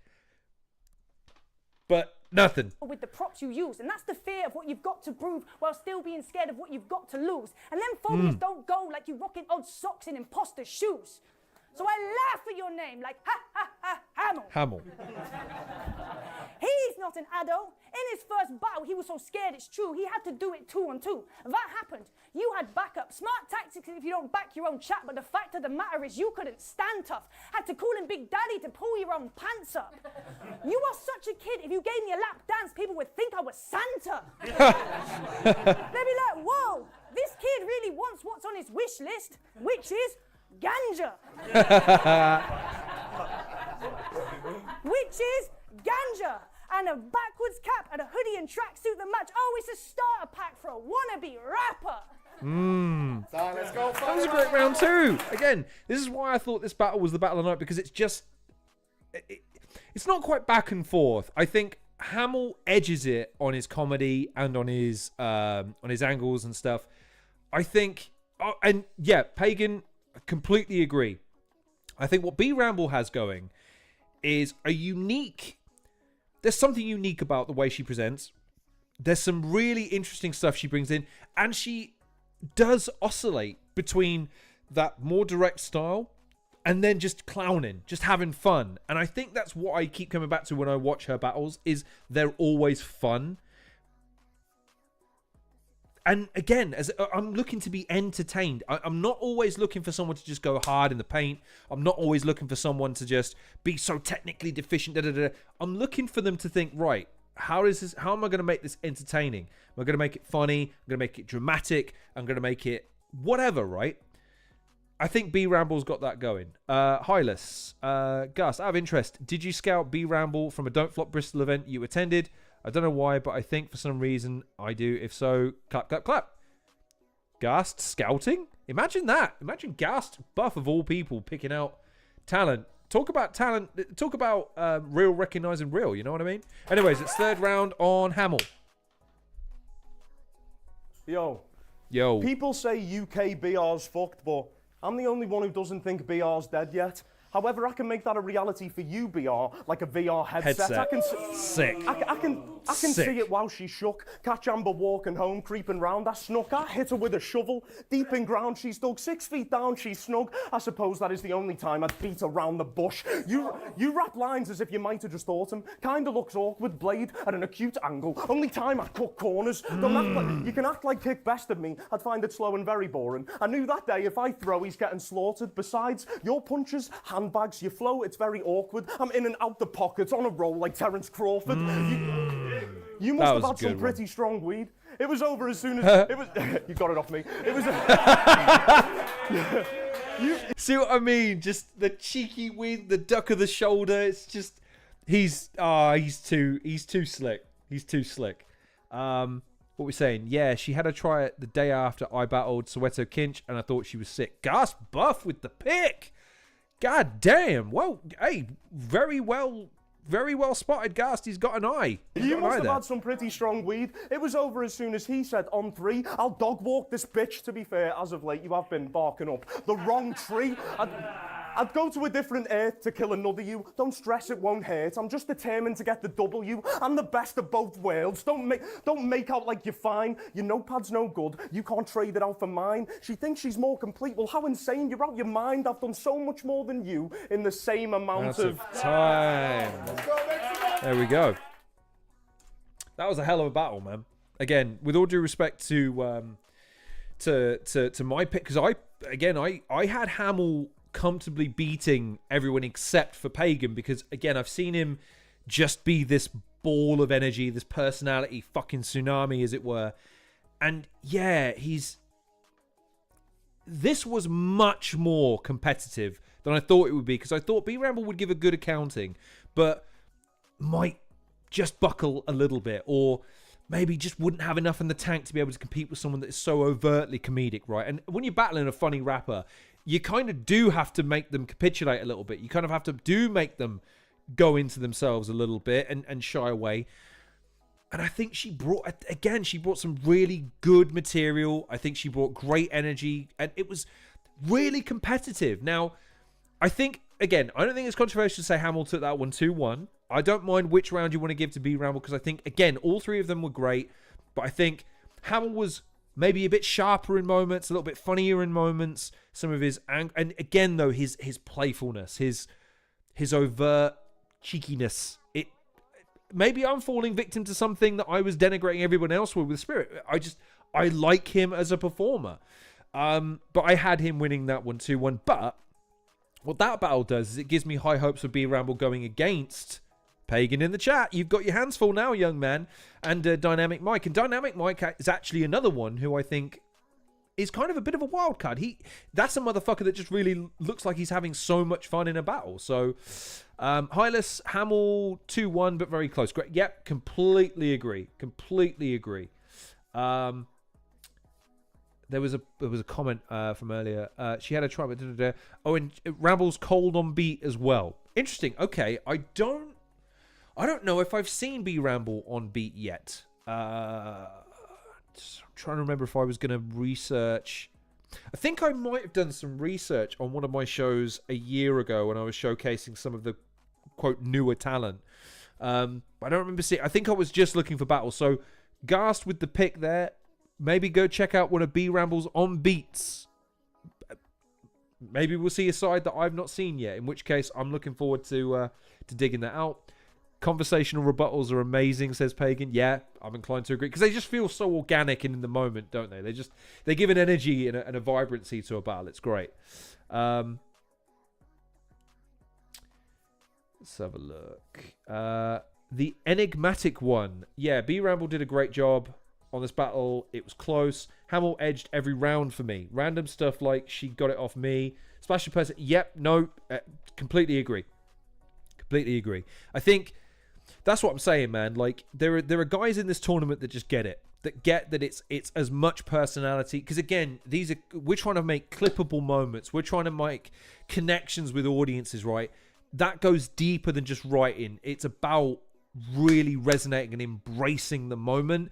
And as much as I could critique Hamill in various ways, the one thing I can't is that he's so likable because I think you can tell he loves being in that moment. He revels in it, and it's great to see.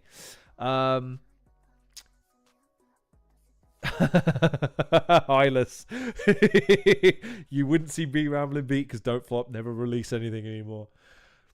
I'm just reading comments here. I am not making them myself. I am just reading them. It's worth saying in 6 or 7 battles, this was Ramble's first loss, and it was a close one. Yeah. Fair play. Fair play. And again, this is what I get. I like the idea of the tournament. It sheds this preconceived notion of, well, this person hasn't got anyone on their resume, so how can they go up against this person? It's just chuck them together, see what they can do. And yeah, I think most people would have had Hamill as a lock-in before this. Having seen the battle, there's a couple of rounds you could argue. So that's B.Ramble versus Hamill. And so we come on to the final battle, which I don't know if it was the most anticipated for everyone. I think it was the one that I was looking forward to the most because I'm such a big fan of Caveman. And I was so curious to see, right, but he does take his time and he's very relaxed. How's that going to translate to 60 seconds? Let's find out, shall we? Free grand tournament, 32 battlers across 8 groups battling for free. Let's fast forward to the battle, past the graphics. There we in go. the building, make some noise. There we go.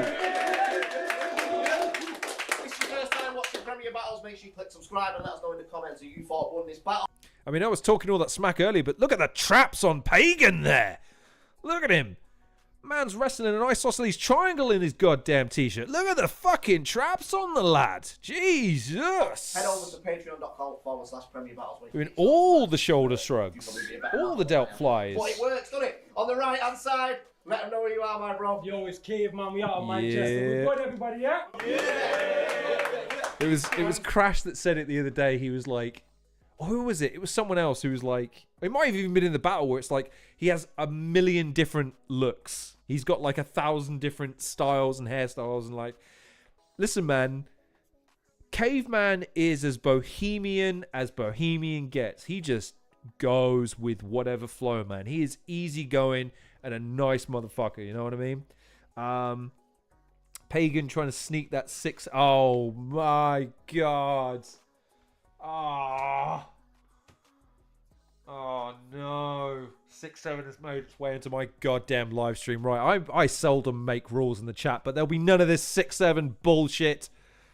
None, K. I'm an old man. I've got grey hair now. I complain about things like the price of fucking gas and kids with their fucking e-scooters, K. I'm not having no 6-7 bullshit in my chat.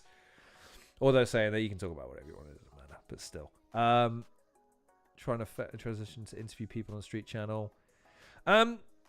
We'll talk about that another day, Hylas. We'll talk about that another day because, you know, we're here to celebrate. We're here to celebrate. We're here to watch some fun battles. So, I'm not saying I disagree with you. I'm saying we'll put a pin in that for now. The cut of the shirt is doing a lot of the work there, says Pagan. So your self-deprecation will work. You know wonders here. Wow, bold from Ghast. And that's coming from Ghast, who I would argue with based on him. Caveman is the most entertaining battler of the last 5 years. Wow. Most entertaining. I'm assuming you mean new, like to come out in the last 5 years. Most entertaining battler of the last 5 years. That's tough. I'd have to check debut dates because I don't disagree with you that came because I've been looking forward to Caveman, but I reviewed a battle of his for No Loose Chat and I thought this cat's got something.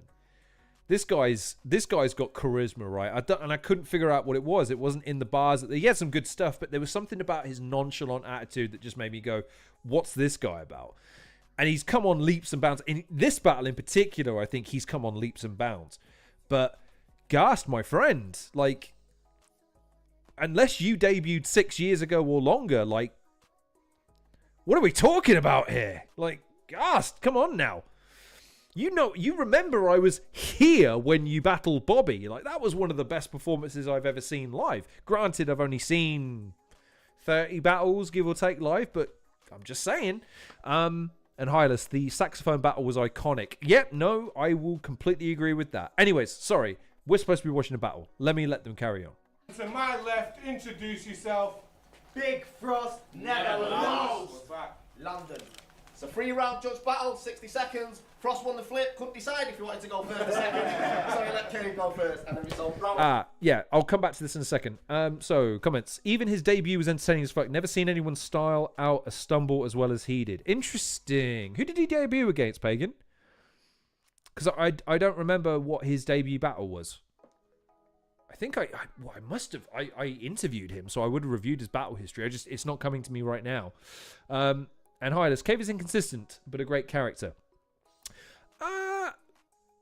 I would say not inconsistent. I'd say he's unpredictable. I think he's very experimental, and he is because he's a creative man. Like, again, check out his music. Like, he is not afraid to kind of throw things in there just to see how they're going to work. So, maybe there's a bit of a thing. So, editorial note. This moment is weird because he throws it to Caveman and Frost battles. I'm not sure. I don't know. Again, I don't know what the recording schedule for this was like. I know they only had the recording equipment in the studio for such amount of time. The thing I hope that Prem start to do in the upcoming episodes is things like. So Trubs records an intro, and I think the reason they've kept it is because he comes from the back and he's doing a spiel and he stumbles slightly towards the end, but it's all in one take. So I guess they wanted to keep like the one take nature of it. I hope that Prem edit out some of these because even though it's a pain in the ass, and trust me, again, hosted my gaming news channel, I couldn't keep flubs in. It ruined things for the viewer to think, oh, you're not making this. Oh, you're reading this. Oh, okay. Tiny little things like that. And Pagan says Caveman debuted against TKE 3 or 4 years ago. Was that on No Loose Chat then? Is that the battle I'm thinking of, I wonder? Maybe it... Do you know what? It's my show. Give me a second. Come on, Frost, let's go. I said escape. Thank you. Right. Caveman versus TKE. Ignore all the porn. Was this the battle that I watched? Oh, this is Prem as well. Oh, this... Once the battle's done. Interesting. Okay, I'll have to put this on my watch list in that case, Pagan. Who was it that made the... It was undisclosed 2 or 3. Okay, interesting. I will put this on my watch list in that case because I don't think I've seen that battle. 3 grand tournament, 32 battlers across. It's a 3-round judge battle, 60 seconds. Frost won the flip. Let's get into it. To go first, second. So he let Cave go first, and then we saw round 1 on Frost. Let's go. So, just to actually, before we get into it, just to touch on the Hylas thing. So, Never lost is obviously an ironic gimmick, but Frost's record is not great. I think they touched on this in the studio segments, and they've got a point, which is just his consistency. I think he's an acquired taste, is Frost, I think. I don't think that's controversial to say, but when he executes really, really well. He's got an aggressiveness that translates well. He's got a good writing style. He has interesting concepts, and he can be very funny, and he can be very direct.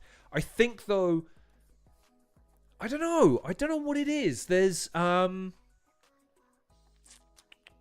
have to mull that one over a little bit, but the inconsistency is something I don't think is caused by his opponents, I think. That's why I find it interesting, because I saw him against Dojo, for instance, and he flourished. He absolutely killed it. The week before, he was against... He might have been TKE, actually, for No Loose Chat. I forget exactly who it was. Or maybe it was it might have been Craig. I forget who it was. Same card that Ghast was on, so Ghast will know. You were on the card. But yeah, like he never got out of first gear. Not really. So yeah, he's an interesting cat that I think, but he has the belief of a lot of the fans and a lot of the staff because they're able. Okay, that's something that Frost has that someone like Mccoy doesn't. Frost at least has something that you can understand and resonate with and glomp on with. He's cocky. He's a cocky motherfucker. He's coming in and telling you, I never lost. That when I lost, I didn't lose it. You get it initially, at least, as he's being a cocky bastard. But that's the thing that reels you in to his performing style and the way he's going to articulate things. Okay, right. So, and... Caveman's debut was a rare, exciting one at the time. Okay, all right, okay. I will put it on my watch list once I'm done with it. Anyways, it's the first round on Frost. Let's go. So Caveman's outside for the tourney. He's gonna pray he stayed in bed. Someone should have warned you of the dangers laid ahead. They all know what I'm on. That's why they pay me with respect. And as soon as we get matched, they start breaking into sweats. I got this tournament on Smash, occupying spaces in their head. And yeah, the rent's free because the neighborhood's a mess. I'm in his head like an aneurysm. Bad surprise. Mr. Bags of time, prepped and practice. Yikes, your best work or your dignity. That's the price. He ain't hanging with Frost like an icicle. For the rhyme scheme, I should have said stalactite. But Cave ain't got the minerals. Let's have it right, you bag of Tell Cavey better stop acting crazy. He come outside, he better wrap up safely. I'll rattle cages. I ain't catching cases, but you can catch these hands that I'm Cassius Clay with. I'll smash his face in, grab a blade, lacerate, leave him looking like a lattice pastry. Yeah! Everything you got can get battered like a northern chippy. Everything you got can get battered like a northern chippy. You're a hippie, mid-20s looking more than 50. Call it quits. We've already had enough of your awful performances. These awkward, weird, long, drawn-out bits, random setups for jokes, and it's all just shit. Caveman can't make nothing fire off that worn-out stick. There you go. So, that typified Frost's performance across the whole battle for me is like, he gets into this flow state, and it's good. But the reason I ultimately gave this battle to Caveman is because I just felt like half of that round, for instance, was not talking about Caveman. He was bigging himself up. And there's nothing wrong with that. For me, though, I think you've got to then come just as hard against your opponent in the second half of your round. Like, you've got to level it up with, I'm amazing, he's shit. He focused a lot on how good he was and how great he was. And I think he backed it up. It was a relatively clean delivery. The was unnecessary, I felt. But, like, I felt like it just ultimately was a little bit ineffectual. And then you cut to Cave, who is that Eddie Gordo type character, just diving around all of it. He's just unflappable. See, when I heard the word on the curb I was battling Frost, I was actually shocked. I tried to watch his last battle, it was so whack that I stopped. I got a left hook to leave his old faculty rocked. Then you can catch a second hand like a charity shop. I will spin this punk. It's easy to. You make it hard to believe in you. Your catchphrase is Frost never lost. Well, you have lost literally every battle I've ever seen you do. And yeah, that's the problem with the catchphrase, is that battlers are just going to really lay into the whole, but I've literally seen you lose a bunch of times.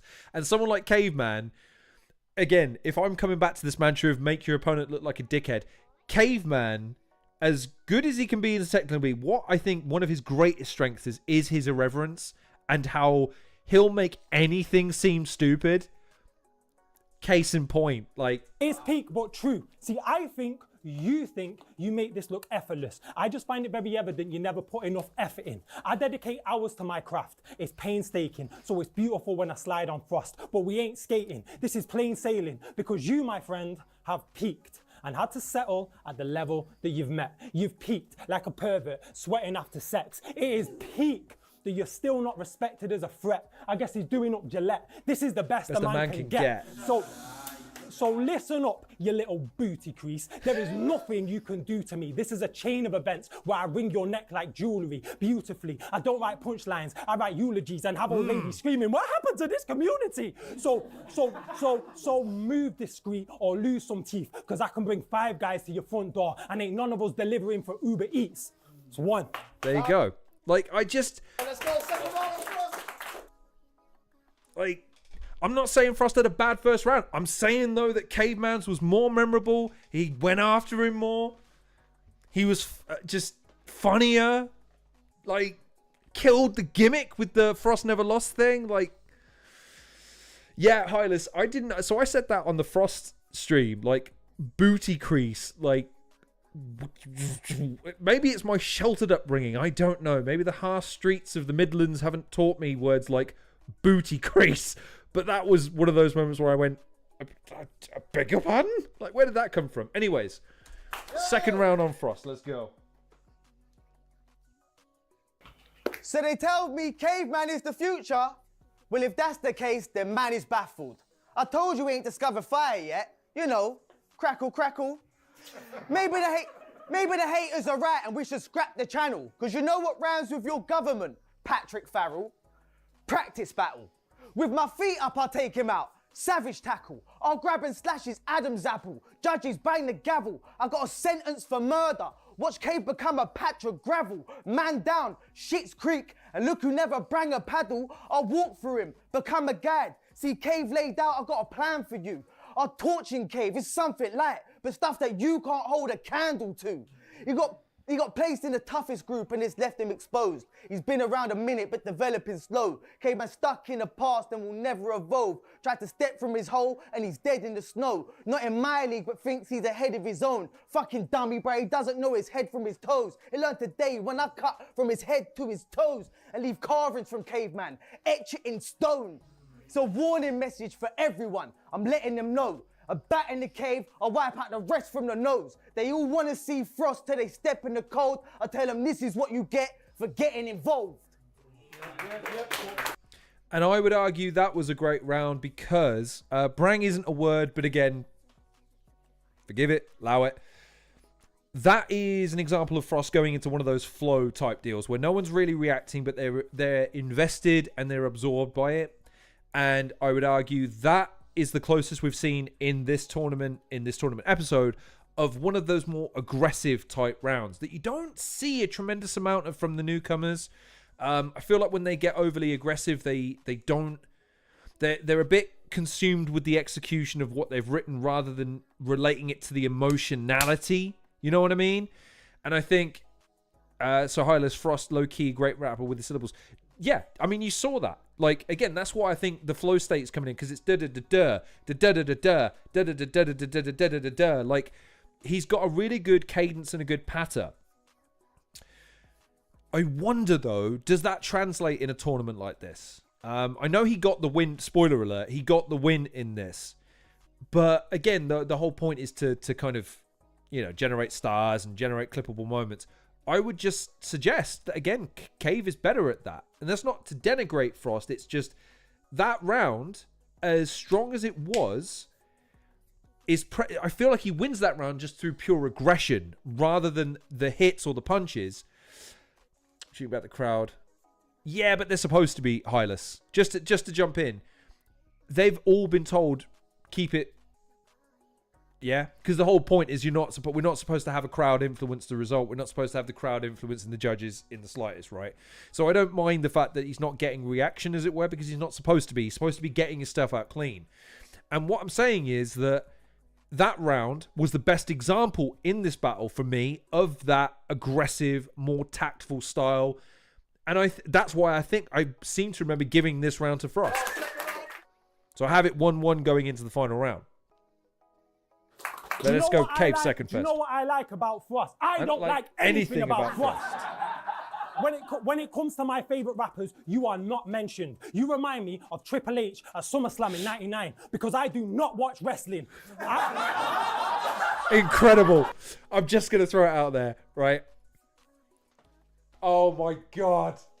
That is amazing. Like, if you don't watch wrestling, Crash didn't watch wrestling, so he wasn't on that as much as me. But if you're, oh my God, that's so good. That's so good. You remind me of Triple H in 1999, and I do not watch wrestling. Fucking amazing. I gotta hear that again. That's so good. Give it to me again, please. Into my veins. Getting involved.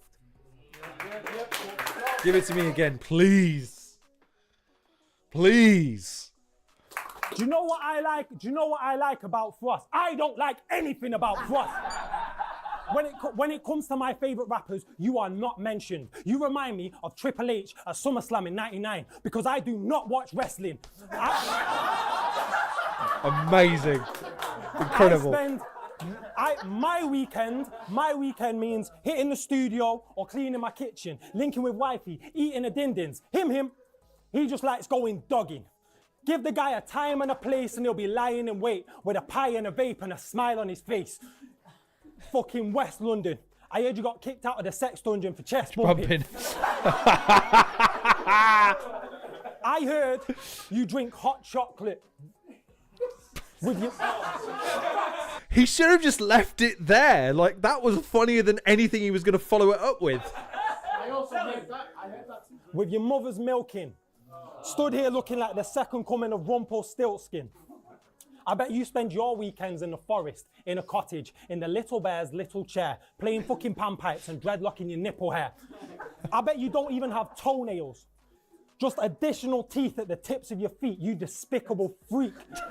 You look like the fucking grand design of Dr. Frankenstein if he didn't really have the time and had to make a pig's ear of it and cobble man together with a cow's eyeball and a pig's ear and shit. Stay clear of it. That's 2. There's 2. Not the strongest finish to the round. Not the strongest finish to the round. Hang on. I'm pausing you. Thank you very much. Not the strongest. And look, even though I feel like that's the line of the night for me, if I was going to pick like a moment, that's it. Like, you remind me of Triple H in 1999 and I don't watch wrestling. Fucking amazing. Great. It works on so many different levels. But I gave that one to Frost because, again, I'm trying to find the merit. Because, again, I don't always appreciate everything I'm seeing. That's totally, again, but that's a stylistic preference, right? But even I can't deny the aggression in the second round from Frost. Does that overwhelm Caves? I think if Cave hadn't teetered off towards the end, maybe not. But because Cave just, I don't know, it felt like he was almost freestyling towards the end a little bit. I gave it to Frost. So I have it 1-1 going into the final round. A caveman lives in a crack den because it's a crack. What's the crack den? You look like you smell, and you smell like you look. Got and Bobby you're with that dressed one. like you just fell out of bush. Your soles of your shoe is being held by your foot, and you only buy. The sole of your shoe is being held by your foot, and you only buy food that shelf life is good, like bare tins of beans and tomato soups, and where he eats a mess like army troops. Any place he goes, he's just passing through in some practical footwear, commando boots. He make music you can chill, but also party to. No, you make music for people that do ket off a Charlie spoon. Jesus. Are you a hippie? Please be honest. All your music videos surrounded by trees in the forest. A little bunch of hippie mugs on pixie dust. It fits you, bruv. Caveman, no technology. He's into all the simpler stuff. Well, I'll leave you at one with nature when I leave him in the mud. This homeless geezer sleeping rough. It's usually shoes off at my gaff, but imagine his feet was on your rug. Wouldn't sleep for months trying to clean the crust. And I don't think bleach would be enough, you filthy hippie. Ain't you got some trees to hug? Peace and love. Nah, Caveman getting beat so much I'd even let him be a judge. Time. Okay. And I thought that was Frost's weakest, ironically enough. It's the one that's got clipped up by Prem. But, like, he had some moments in there, but there were a couple of little wobbly moments, and some of it just didn't land. But that was one of the moments. You look like you smell, and you smell like you look. Fun. Good. Thank you. This is Cave's third, though. See, when you battle against Caveman, there's no survival. You are one wrong move from ending up in the gutter like a bowling aisle.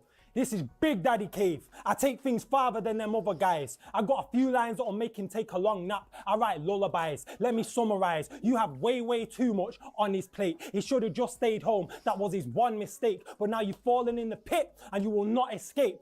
I eat rappers like you for breakfast, so it would have been better if Frost did flake. See, I've been out of the loop, but I'm back about now, looking better and working harder, and you've just been lined up to get slapped about like a visit to a Turkish barber. I've been out of the loop, but it's a new day dawning, and I've read the papers, and my return to the forefront means murking this small punk. I gotta teach him a lesson. I'm an educator, so please don't be too prideful to accept the favor. You are small, soft, and southern, like Pret a Manger. You are small, soft, and southern, like Pret a Manger, but I come from the north, like Greg the Baker. This is a geek off the street versus a regulator, and someone should have took him home like country roads in West Jamaica. See, I've come here to spin the life out of everyone in this tournament and get that paper. That's enough for one day. Smell you later. Yes. There you go. I think that last round is the debatable one. I think, for me, you give Cave the first, you give Frost the second, and then the third is up for grabs. I think most people, though, would have given Frost the first round. Maybe given Cave... Or maybe even giving Cave the last one then. Or maybe they had him as a 3-0. But for me, Cave took the first. Frost took the second. And that last one, again, it really does just come down to preference. And for me, Cave is just... He's too irreverent with it. He's too funny with it, man. Right. So, I gave it 2-1 to Caveman, by the way. So, like he looks amazing. Is Kingsley in the tournament? Is Kingsley in the tournament? Is he? I should know. I covered it. Yes, he is. There he is in Group H. Right, so... Getting Hylas has expanded his choices of people to win to 3 now. Frost, but giving that last battle of the night over the last match is crazy. But I think... Oh, I see. Well, no, but this is the thing. That was probably... In terms of highlights, like, I think Caveman and Frost gave more highlights than any of the other battles, so maybe that's what they're judging it on. And in the scheme of things as well, in terms of established names, I know Ghast is up there, but I think those two are probably the ones that you would maybe favour in terms of their overall CV. Maybe, I don't know. But the point is that's not a bad way to finish a tournament, a night on the. Not a bad way to finish the evening on the episode at all, at least in my opinion. So let's look at the brackets. So no one in Group A has battled yet. That airs tomorrow. In fact, I have... No, I don't. I have it on my notepad because I do, as shittily as I sometimes look prepared, I am prepared. Tomorrow, episode 2 goes live at 8 o'clock. The introduction will last roughly 15 minutes, and the first battle, Red Wolf versus Dub T, will air at 8:15. The second battle, Bison Briggs versus Dojo, airs at 9:20, and then the final battle of the night, Bowski versus Sam Esse, airs at 9:05. So let's take a look at the groups that's going to affect, because that's probably where we should start. So who do we pick as the winner of Group A's belt then? Let's have a look. Red Wolf first. I mean, I debated this with Crash, and for me at least, I think Dub T's the favourite because I think he's generally considered to be the more skillful and the better executor. But again, like I said, I think Red Wolf has the talent. It's just whether or not he's willing to write for a set of circumstances and maybe tone and hone in his execution performance to suit the tournament, or whether or not he stands on point of principle and says, no, I'm going to do it my way, and that's that. But my pick for that battle would be Dub T. Briggsy versus Dojo on short notice. I forget exactly how much notice it was. I know it was days. So I'm not expecting the most verbose battle here. But I think in terms of raw potential, I'm going to give that one to Dojo. I think Briggsy on his day can be amazing, but Briggsy is spinning so many goddamn plates for this tournament already. It's difficult to envisage a world where he then spits 3 fire rounds as well. He'll get around in, no doubt, but like Dojo has to be the one to bring it, especially if he wants to be taken seriously in the context of the tournament. He has to win this. I feel that this is a no-brainer in the sense of he has to win this one. The bigger question mark is the final matchup, Bowski versus Sam Esse, because it's a real battle of the eras, as it were. Bowski, the sort of old-school, venerated, don't-flop performer, versus Sam Esse, the relative newcomer, who probably has a bit more pedigree and on-beat, I would argue. At least when I've seen his on-beat stuff, I really rate it. His battles have come along. I would just say that this is a real opportunity for him to test himself against someone that's going to, A, bring a lot of charisma, B, a lot of humor, but then can turn it on. You know what I mean? However,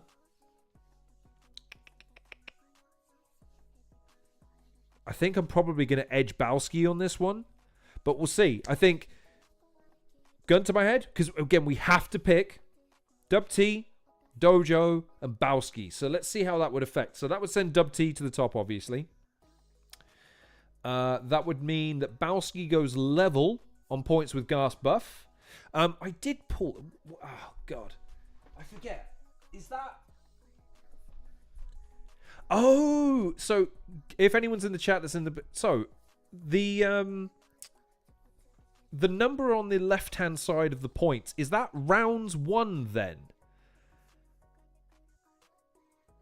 What is that? What is that number? I can't tell.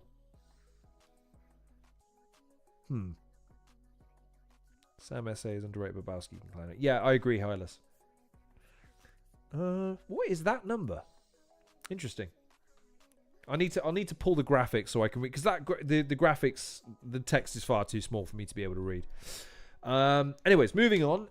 So Briggsy versus Dojo. So in my pick, that would send Briggsy Dojo to the top, with Hulk and Kingsley Thunder to battle. And then Bowski versus Sam Esse. So yeah, that would bring them to. So still early in the day. We need everyone to battle everyone else. In terms of, as in, we need everyone with a win in the column. But obviously, you've got. Is that what they were referring to then? Ah, right. Ah, interesting. So obviously you've got the 3 caveats there. You've got Tongue Twister, DW, and P Soldier. And I think there's been points awarded. Yeah, that's interesting. I'll need to pull the graphic. And it'll be a bit clearer from there, I imagine. However, it's difficult to see how the groups are going to progress at this point because, of course, there's 3 battles for each competitor. We're in the early stages. We need to get at least 2 or 3 weeks in to see how these groups are really going to shape up. But Gaspov getting the win, that was fairly predictable. I feel like Hamill getting the win, that was fairly predictable. Spirit, though, is the one at the moment. Now, looking at the context of the groups, okay, let's maybe look at it through that prism. So, Ghast. Ghast has still got to go through Bowski and Sam Esse. I think Ghast can beat both of those guys, so I think Ghast is already on the way through. Slester now has it all to do. So, can Slester beat Bowski and Sam Esse? I think the question around Slester now is he going to adapt? Because I think the thing that really let him down in these battles was this notion of he didn't tailor it to the tournament at all. I think he lost too much time trying to clown and try to rebuttal and all this other stuff. So that's the big question mark there. And then who else do we have? We've got Frost. So Frost tops Group D at the moment. DeBert gets the points for Tongue Twister's no-show. Caveman has it all to do. But I think Caveman is perfectly capable of beating DeBerk. Although De Burke seems to have the wind in his sails at various points, but I still back Caveman to get points where he needs them because he's far too talented. He's far too funny as well.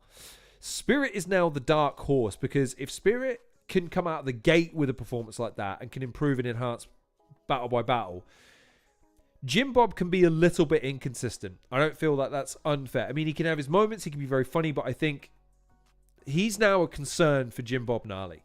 Enigma the Prophet, on the other hand, I think that's going to be that Spirit versus Enigma is now a very interesting battle because I think you've got two guys with a lot of exuberance, a lot of energy, relatively speaking. I know Spirit is quite reserved, but you know what I mean. So that then makes Group E infinitely more interesting, which is great. Nothing's really moving and shaking Group F yet, but I have quite high hopes for Seven Wave. I think he's going to be uniquely tailored to this tournament, to be brutally honest with you. No movement in Group G yet. We'll have to wait on that one. And Group H. So Group H is the opportunity for Dojo and Kingsley, really. Kingsley and Dojo have a unique opportunity to both of them get wins over veterans. And I mean veterans, right? And then they have the opportunity to stake their claim on going on in this tournament by beating each other because both of them would be seen as very hot prospects. So I think a lot of that group is going to be decided by this bout because if Dojo can do something to Briggsy, he can do it to Hulk. Hulk is a great competitor, don't get me wrong, but I think, and they've battled before Dojo and Hulk. I think I even reviewed that battle. But a lot of it is going to be decided by this performance, I think. There's a lot hanging on this performance against Briggsy. So I think I just sold you on tomorrow's episode. Of all the battles to watch, Dub T and Red Wolf is going to be hotly contested. Bowski versus Sam S is going to be an interesting clash of the generations. But for me, a dark horse of the tournament could be established if Dojo can beat Bison Briggs. But if Bison Briggs can show these young whippersnappers who's boss around here, that throws the cat amongst the pigeons. Especially for Kingsley, because what Kingsley doesn't want to come up against is a Briggsy that's ready to fucking beat you. You know what I mean? So there you go, man. That was all the battles. So let's put that to one side. Oh, I'm not counting out Kingsley. I'm just saying Kingsley... Kingsley has the same Hamill vulnerability, I would say. At least in my humble opinion. What I'm going to do quickly is I'm going to move that there. Because even though no one has taken up my invitation to come on the show, I still have the Zoom call running. Where is it? There it is. Ah, it's been pulled. That's annoying. Let me go back to here and let me go to studio mode. So I'll fix that while I'm talking to you. So the question I have for everyone is, does anyone want me to try and get anyone on to discuss their battle? I pinged Caveman. He is busy. I pinged B.Ramble. She is doing a concert. So she is not going to be available. I did ping Frost. Didn't hear anything back. I pinged Ghast, but he's in the comment section, so I'm assuming he doesn't want to come on just yet. Did I ping anyone else? I don't have Slester's details, so I can't ping him. Yeah, I think that's it. Yeah, that's all I had to try and ping. So, anyways, we'll have to wait and see on that one then. Let's turn that off. There you go. So there you go. I mean, I'll give it a minute because my Zoom call is running. And now, hopefully... There you go. That looks more reasonable. Hi.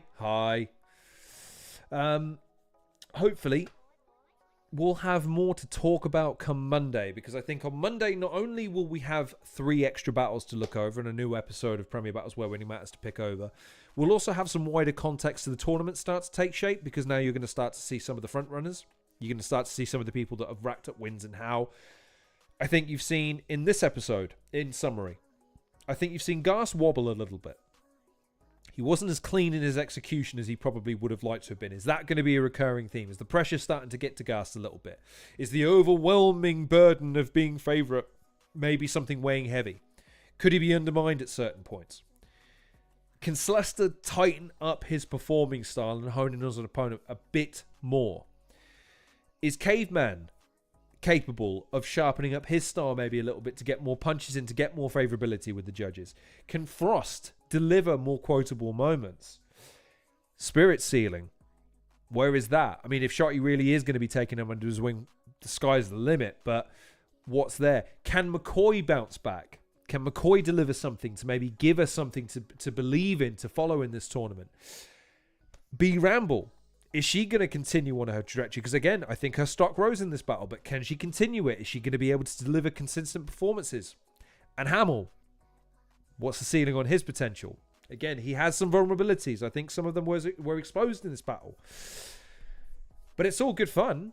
I thoroughly enjoyed the episode, and I get some people are a little bit down on the Ghast battle because it maybe underdelivered a little bit. But again, I think in the context of the tournament, that just adds a little bit something. There's something interesting now. There's a bit of weakness. There's a bit of trepidation. Maybe it's not going to be as easy as we thought for Ghast. Who knows? Maybe he's going to come back. Maybe he's still going to deliver that gate-crashing performance. Who knows?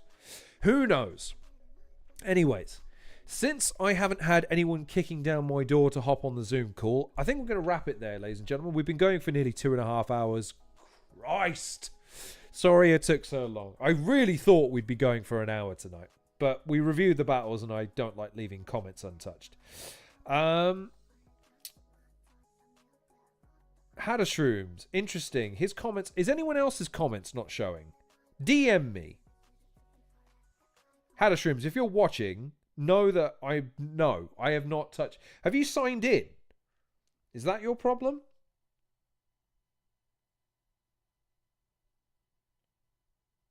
My messages are not appearing in the window. I can see it in the chat, yeah.